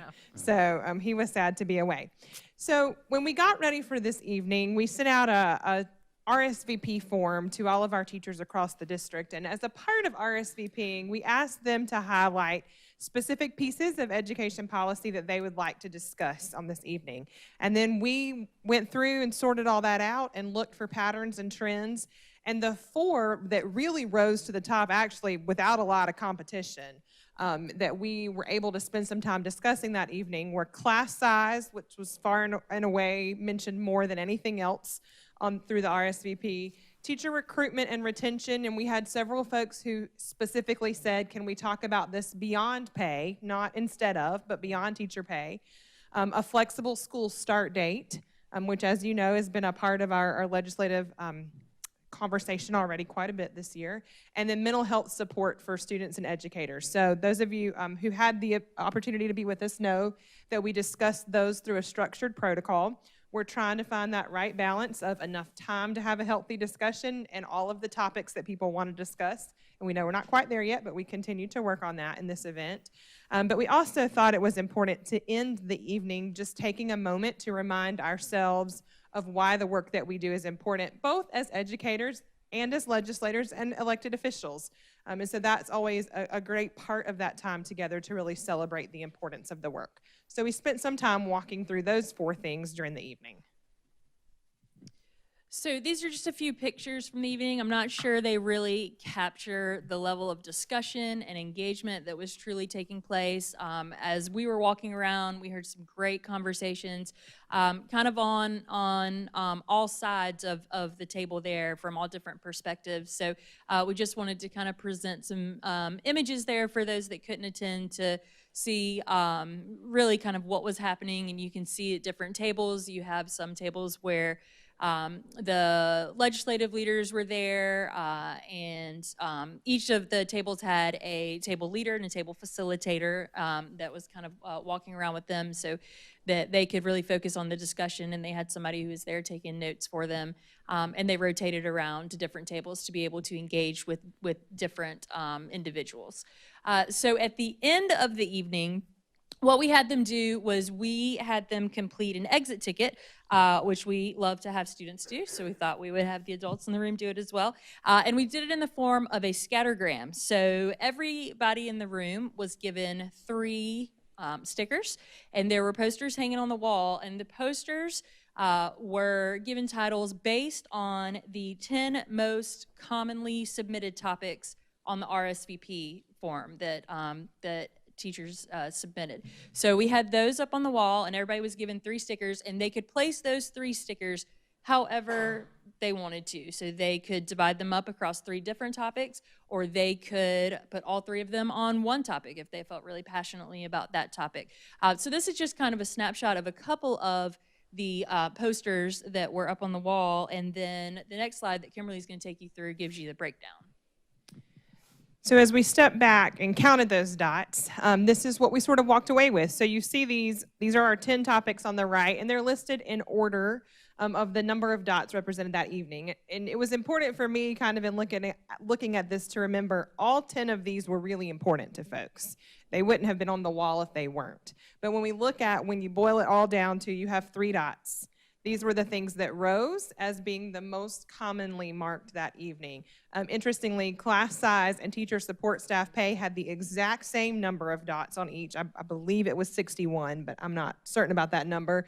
And then from there, we saw mental health support structures, fully funding education, and recruitment and retention, and that flexible start date also referenced quite a bit. And so we saw that throughout the night. And so those were our takeaways from that. The irony of it is 75% of it. So those top 4 is 75% of that pie, and it's all related to funding by the state legislature. I mean, all that's tied back to. And some of them even sort of live in tension with each other, which is another thing that's, that's just, it really points to the importance of that funding. Well, it was interesting to me, and I don't want to interrupt, but I was standing after the teachers had put their dots on, anyway, almost everybody was gone. I was standing in a conversation with Senator Massey and Representative Caskey, and they were astonished that teachers were more concerned about class size than retirement. I mean, they're like, don't they know how much retirement costs? And so I think there's just such a failure to communicate. It was just very interesting to me that they were just flabbergasted that teachers were not concerned about the retirement. But I think the mindset is teachers are thinking about students and what's best in the classroom, and the legislators are thinking about bigger issues than that. So I thought that was very interesting. And this picture has just been really interesting. We did a similar exit ticket last year at the end of the event, and I have heard Representative Calhoun talk about these posters numerous times across this year and how powerful it was for her to see some things specifically marked that way because of the visual that it leaves. So this has felt like something that has really landed on our delegation and something they've come back to throughout the year. So this is just a quote from one of the participants that we had, and we have been gathering a ton of feedback from all the participants, from the educators and the policymakers, but what we have routinely heard from teachers who attended was that they really felt like it was a great opportunity for them to speak and to really be heard. A number of teachers, I think, feel nervous sometimes trying to advocate and kind of express themselves in that way. But I think the protocol-based discussion and using the topics that the teachers themselves submitted really kind of helped with that. So over and over, we've gotten positive feedback. We've also gotten some great constructive feedback that we're going to continue to take to continue to grow and improve the event. We've already got our date picked for next year, and we're going to keep rocking and rolling with that. But we're also seeing some responsiveness from the policymakers, especially at the State House, Last week, Senator Setzler mentioned it on the Senate floor. Senator Cromer has also mentioned it in some emails with some of his constituents. He has kind of talked about some of the issues and referenced having discussions with educators at the Pizza and Policy event. So I think that this quote and what teachers really felt that evening is hopefully very real, and that the policymakers really are listening and kind of responding to some of the things that they were able to hear during the course of that evening.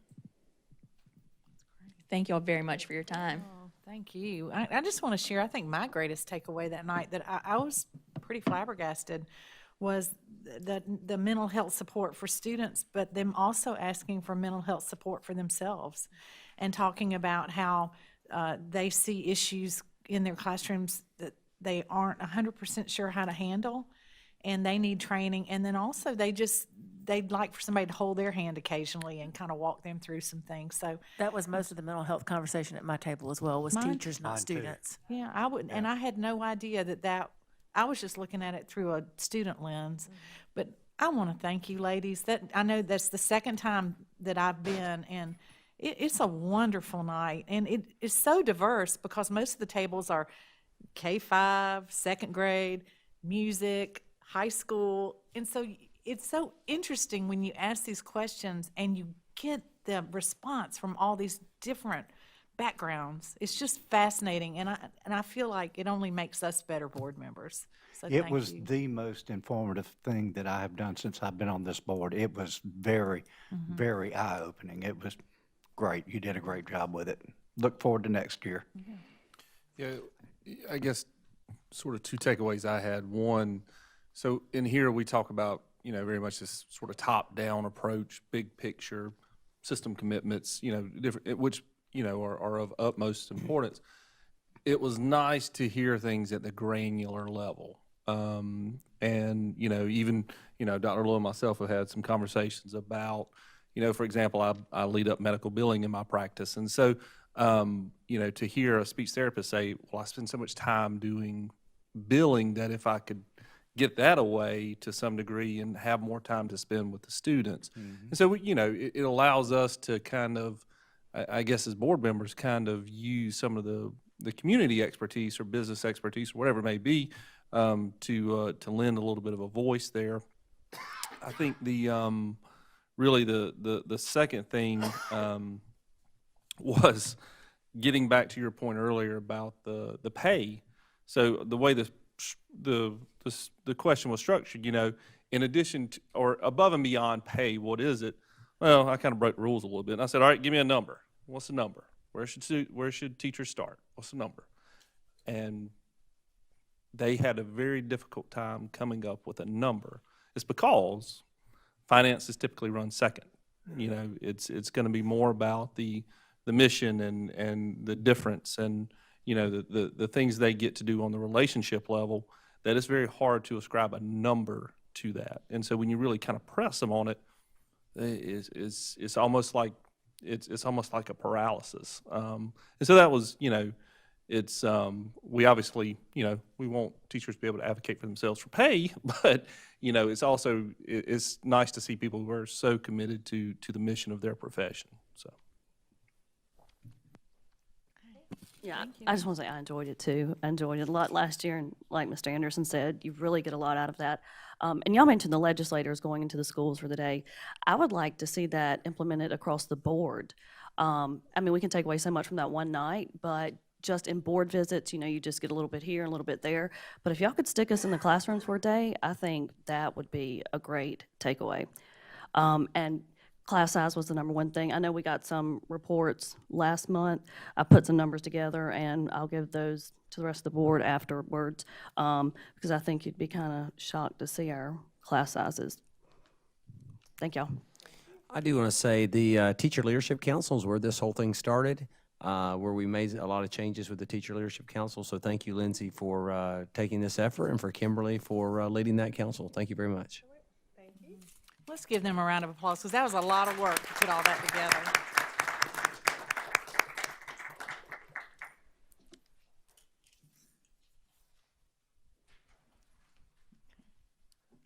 All right, we have an operations update. Mr. Salters. Thank you, Dr. Little. Members of the board, I'll be brief this evening with some pictures of the projects we have going on right now. Of course, we've talked a lot about Centerville Elementary School this evening, and pleased to show you some progress there on that campus.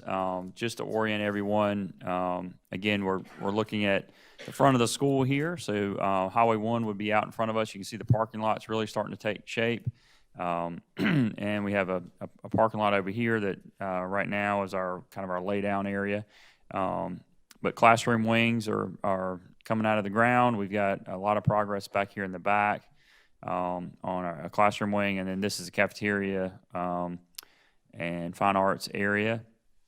Again, this is based on the prototype plan that we started at Rocky Creek Elementary School. And here from this angle, you can see Highway 1 running here. Rice Drive would be right back in here.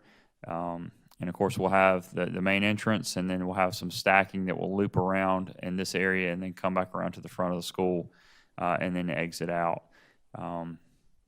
Making good progress here and on track to open, as I said earlier, in August. So we're excited about that taking shape.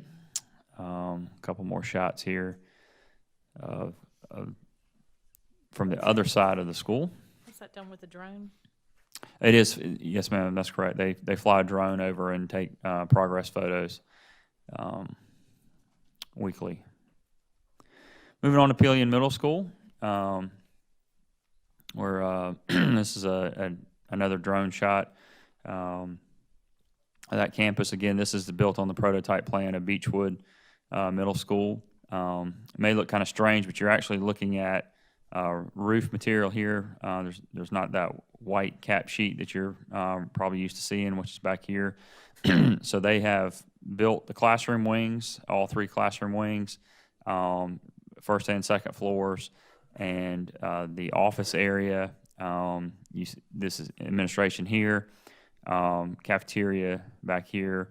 So a lot of spaces under roof here.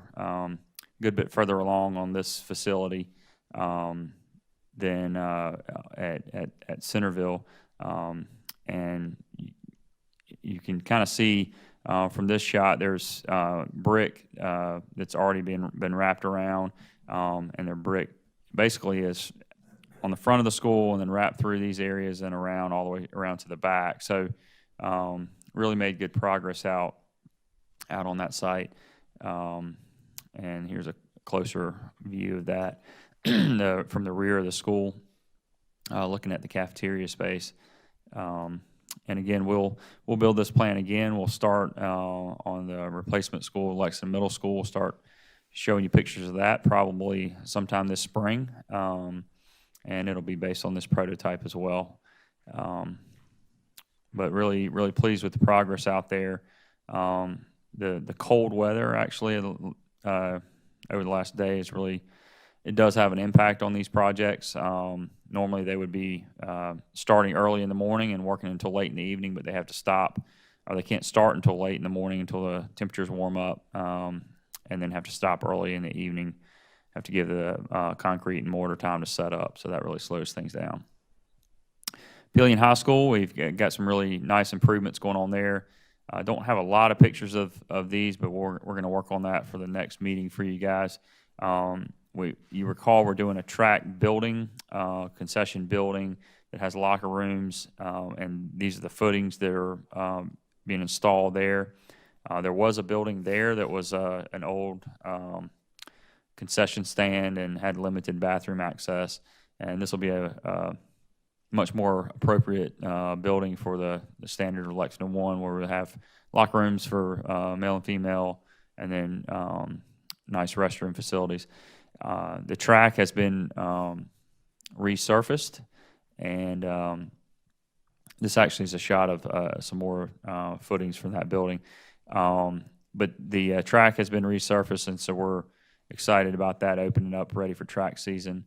Part of these renovations also include a weight room and a wrestling room for Pillion High School, and so those footings have been dug there, and construction's well underway with those. So we're excited about bringing those improvements to Pillion High School as well. Of course, you can always track our progress on our projects on our building plan website, thanks to hard work of our communications department. I'll be happy to answer any questions. Thank you. Thank you, Mr. Salters. All right, Mr. Stacy. Thank you. As we continue to review and update our G policies next month, I'm going to be bringing to you updates for policies as they relate to evaluation of administrative staff and evaluations of instructional staff. The change here will just be to align them to the new state requirements. We just updated the evaluations of instructional staff last year to reflect the expanded ADEPT system, but we need to add a paragraph to address teachers that are on an annual contract and are being evaluated using a formative process. Typically, these would be teachers in an alternative certification process, such as PACE, or teachers on an international certificate, or teachers that are in year 3 or 4 prior to be put on a continuing contract. I'll also bring to you next month an update to our professional staff assignments and transfers policy. And in this case, it's really just to update the policy to reflect our attempts to reduce paper and to move to an electronic process. Our current policy talks about an HR form that you have to submit to your principal, and so we're doing it electronically now, so it'll just be updating that. So that'll be next month. Thank you. Dr. Little, anything else? Not for my report, but I would like to do this next part, if you don't mind. Don't mind at all. Let me start it. So we'll just, Sure, okay. we're moving to agenda item 12.0, which is new business.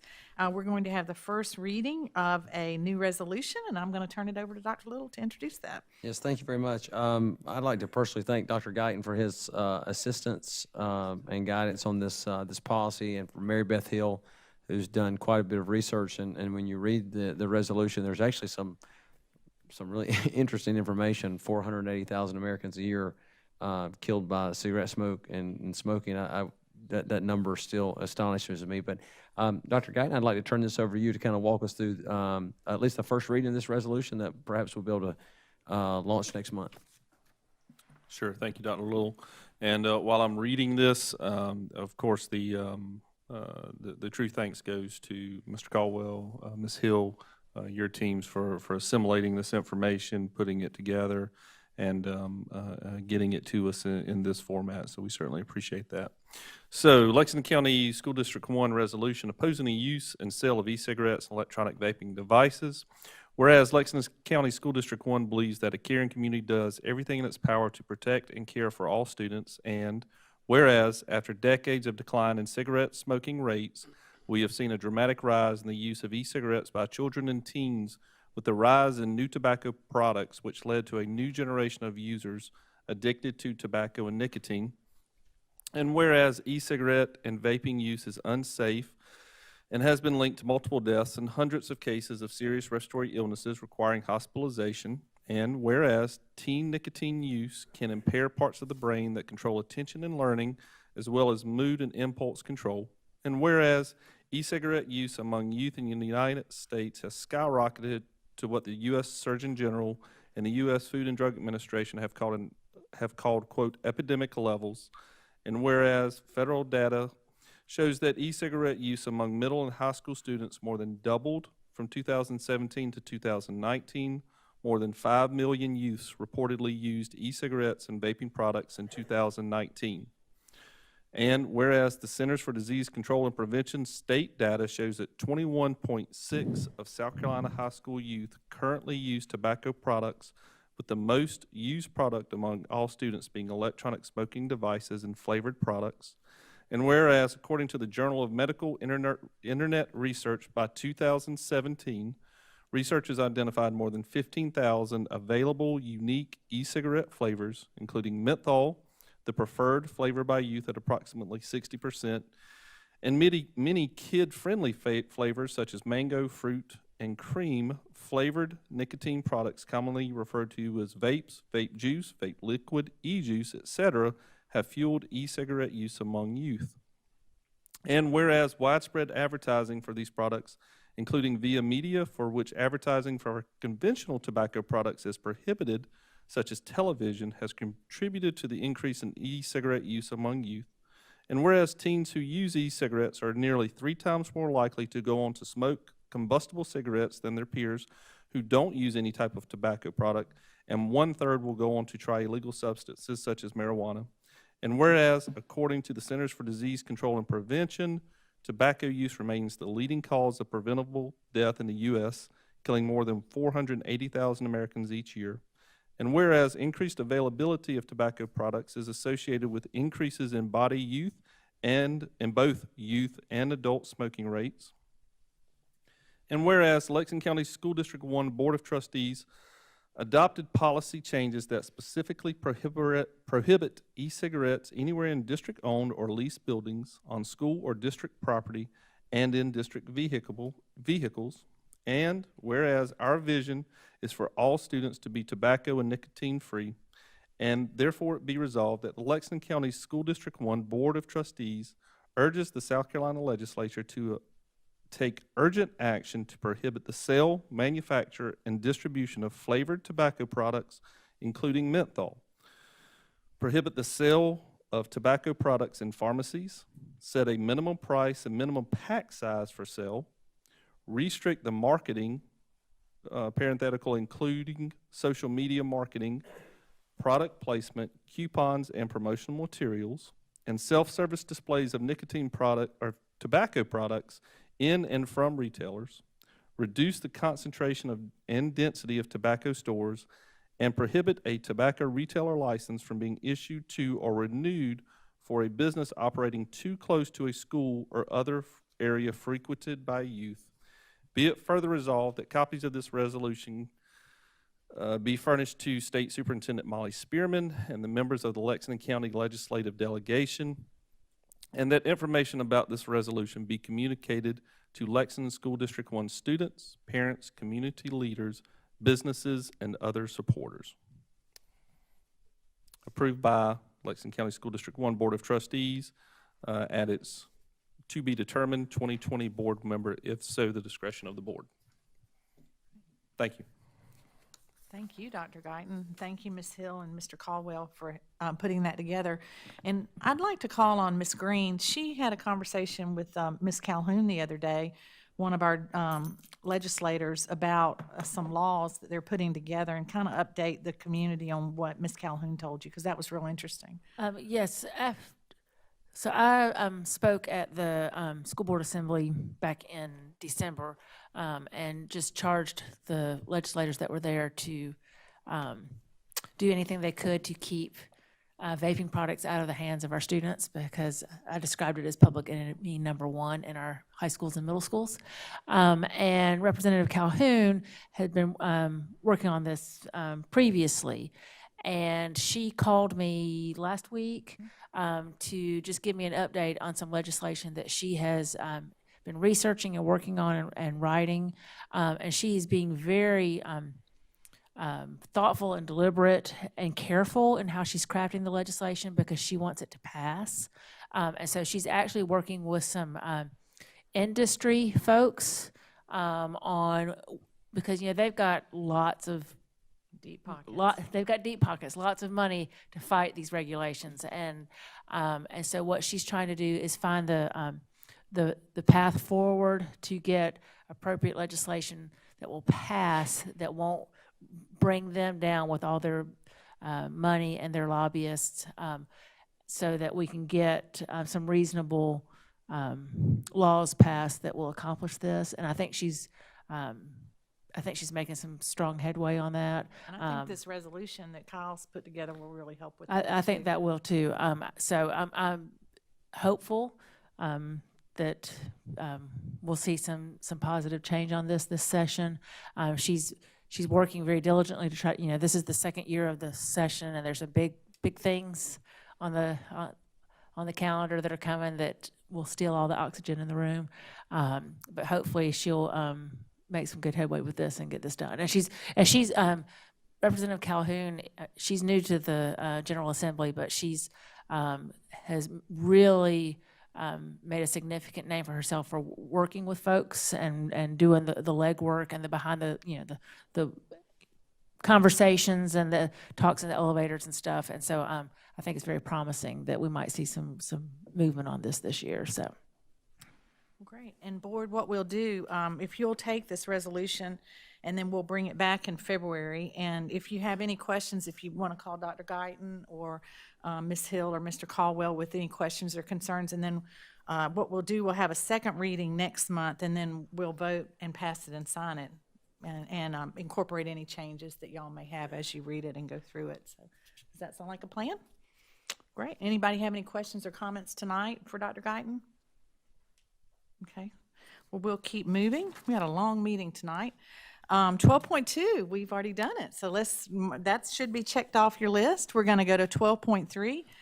And Mr. Stacy, I'm going to take a point of privilege and ask, can the 12.3, 12.4, and 12.5, can I bundle those and go ahead and read all three, and then you'll talk about all three together, or should we do them separately? That was my plan. Okay, let's bundle those. So we're going to do first reading on policy, and it has not been assigned a code yet. That's why it's to be determined.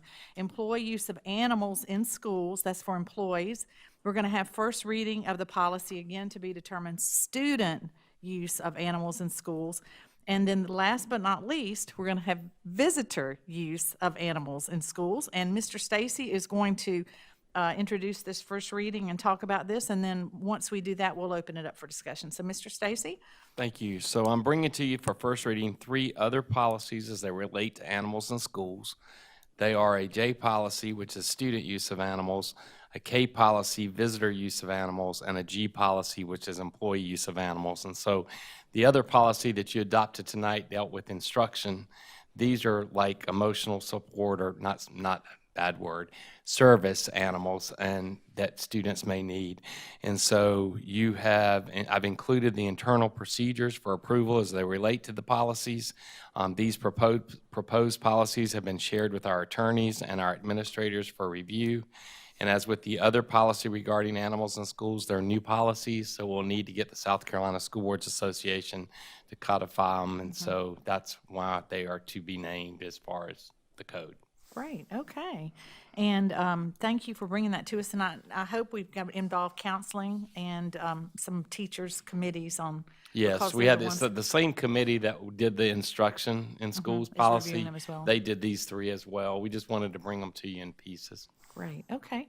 Board, so you've heard that from Mr. Stacy. Does anybody have any questions or comments tonight? I do. This committee, are there any members of the community? No. Okay. I know part of the revision process includes advisory councils when we're referring to students and staff, but this policy includes visitors. So how do we plan on getting community feedback on that? Really what we're trying to do is make sure we just follow the letter of the law. And so that was kind of, I mean, we've had the attorneys review it, and Meredith has been instrumental in making, putting it together. So, I mean, I can share it with some advisory councils between now and next reading. And what the law we're talking about is that Americans with Disabilities Yes, Act? ma'am. Is that the law we're adhering to? Okay, I've got another question. The policy says service animal means any dog individually trained, and so on. But the internal procedures defines in more detail what a service animal is. Why didn't we include that in the policy? My thought there is that when they apply to use, when they fill out the forms to apply, that really kind of defines what we mean by service animal versus emotional support animal. And I think we're going to run into some issues where you can get an emotional support certificate by just mailing something into the internet. And so we got to make sure that we're talking about an animal that truly provides a service for whoever's using it. Right. Yeah, I agree. That's what I was saying. I think that we could have it both places, but I'd also like to see the definition not only in the internal procedures, but in the policy as well. Okay. Do you mind emailing me your? Yeah, I can do that. And I'll be more than happy to look at it. Any other questions or comments, Board? Dr. Guyton? I think the real rub is going to lie in the comfort or emotional support animal. I mean, I think the service animal is going to be pretty much a universally accepted kind of thing. It's the emotional support animal, I think, is where we'll see probably the most questions or interpretation there, if you will. I guess I would be curious as to when on your, I guess it's the page 2, second paragraph, when you're talking about the IEP or 504 team decides the animal is necessary for the student to receive a free and appropriate public education. I would be curious as to what's the mechanism by which, it's going to be allowed or disallowed, because I think the tighter you make that, the less problematic it could be in the future. Just based off what I see in the community right now. So that would be my only advice on the 504, the IEP. Thank you. Might help us to look at what the airlines are doing, because I know they've had peacocks and pigs and everything else brought on board, and it's a very hard thing to get your arms around. Anything else, board, before we move on? Mr. Stacy, did you want to say anything else? No, we're good. Thank you. Okay. Board, at this time, we'll go to 12.6, which is first reading of policy GBEB, employee conduct. And again, we're going to turn it over to Mr. Stacy. Okay, so I'm bringing to you for first reading policy GBEB, employee conduct. This will replace an existing policy. It has been updated using the South Carolina School Board Association model policy, and it includes a reference to our recently adopted Code of Excellence. In addition, it provides more detail in regard to actions that are considered misconduct while on or off district premises. This policy has been reviewed by our attorneys, and it has been presented to our administrators for their review. So I'm presenting to you for first reading policy GBEB, employee conduct, for your consideration, reaction, and review. Okay, great. Thank you, Mr. Stacy. Are there any comments or questions regarding this tonight, board? I have a couple. So I reviewed several other districts' GBEB policy, and our district is the only one that includes detailed social media language. Both paragraph 3 and the first sentence in this paragraph that talks about social media usage, and it's already included in here, and it's addressed in other policies. I just think our district has a fear of their employees' use of social media. I don't really see the need in, if you go down to paragraph 1, 2, 3, 4, 5, the second sentence where it starts, social media use has the potential to result in disruption of the school environment and or the workplace and can be in violation of board policy. And like I said, that's covered elsewhere, so I don't think the rest of that paragraph is necessary. Can you back up just one second? I just pulled it up. Tell me again where you are. So I'm on paragraph 5. And it would be about 1, 2, 3, 4, 5 lines down. And it's this, well, actually, it's probably second sentence. Social media use has the potential to result in disruption of the school environment. Okay. Yes. I'm just saying, I don't think all that is necessary. I think this is just, a policy developed out of fear of employees using social media. Because we've addressed social media elsewhere in policy. And it's also addressed in the third paragraph of this policy and in the first sentence of that one paragraph I was just talking about. Okay. But aren't we trying to codify with the School Board Association in their verbiage? Yes, it's matched up with that policy. I think the red, though, is our input into that policy. And again, that's on the advice of our attorneys. But I'll be more than happy to review that again with them. Like I said, I pulled up other districts' policies today, just, 5 or 6 of them, and none of them had that language in there. Yes, ma'am. I mean, as a former employee, I just know that I've been called down to this district office and supervisor's office, and it's not necessarily anything I was saying wrong. They just don't like you on social media. Yes, ma'am. So, I mean, I just don't agree with having that in the policy. Yes, ma'am. So on to page 2, where it says neglect of duty, and the following list includes, but is not limited to, actions that are considered misconduct while on duty or off district premises. And down there a little further where it says neglect of duty, including but not limited to failure to follow students' IEP or 504, leaving students unsupervised, failure to discipline with consistency, and/or failure to maintain proper building or classroom discipline, failure to take appropriate affirmative action when confronted with or after witnessing a situation in which a student is at risk of abuse or mental or physical injury, and/or inability or failure to effectively plan and present an organized lesson plan.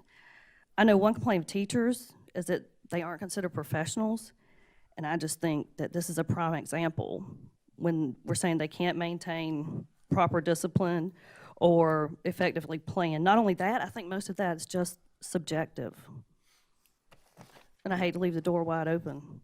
Now, that is part of the model policy from the South Carolina School Boards Association, because that's in black, so that's verbatim from what they recommend. Well, I mean, it may be, but at the districts I looked at, I didn't see that in their policies either. So somewhere along the way, I guess, they decided to amend that part. And then on page 3, when we're about 8 or 9 dots down, disclosing personal, sexual, family, employment, or other private concerns to students or others. I'm just wondering why "or others" is included in there. Well, it could be that they were doing it with another teacher, another staff member on campus. I would think that's what we would mean by others. Or parents. Or a parent. But if they're your own personal concerns, If I mean, maybe it just needs to be reworded to say disclosing personal student information, or That really relates to them disclosing their own personal information. It can become very uncomfortable for employees if they're listening to someone else that's continuing to just disclose their information. Or others. I don't know. I mean, to students or others. So right. if you're a teacher on a teaching team and one teacher is disclosing their personal information to that other teacher, it can become very disruptive. Okay. We've actually had that situation. Okay. Oh, and another thing, let's see here. I know I've been asking for a anti-bullying retaliation in the workplace policy. Richland 2 and their policy, GBEB, they have a section that says employees will not engage in unprofessional behavior toward other employees, students, parent, legal guardians, or others. Particularly supervisors will not entreat employees under their supervision in a belittling, demeaning, or disrespectful manner, including verbal and or written statements, especially within the hearing of students, other employees, or others. I'd like to see some of that language in this policy if Okay. we're not going to have a separate policy. All right. I can look at that. Okay. I'll email it to you. I'm sorry? I said I'll email it to you with the other Thank you stuff. so much. That'd be awesome. Board, any other questions or comments regarding policy GBEB, employee conduct? We will go back over that next month, and Mr. Stacy will update us. So depending on where we are on that, we hopefully will take a vote next month and do that. At this time, we're going to go to 13.0, which are items for monthly board information. We have the monthly general fund financial report for December 2019, the monthly general fund budget transfers for December 2019, the monthly capital projects report for December 2019, and the monthly unauthorized procurements report, December 2019. I just wanted to update you on 2 things that have happened since we last saw you, and they were both so exciting. President Caslin from the University of South Carolina came to Lexington 1. And Mr. Poole did just a great job. He brought in, how many kids was it? 10? 8 kids, 8 of our students who are currently enrolled in the dual credit program with USC Sumter and Lexington 1. And they gave they told their stories about how they learned about this program and the impacts it's having on their lives. And the neat thing was, I personally thought President Caslin was just coming, I'm going to just say, for a dog and pony show. I really did. I thought he was just coming just to kind of wheel in and kind of wheel out and, say, I have been to Lexington 1. He literally knew nothing about that program. He is so new.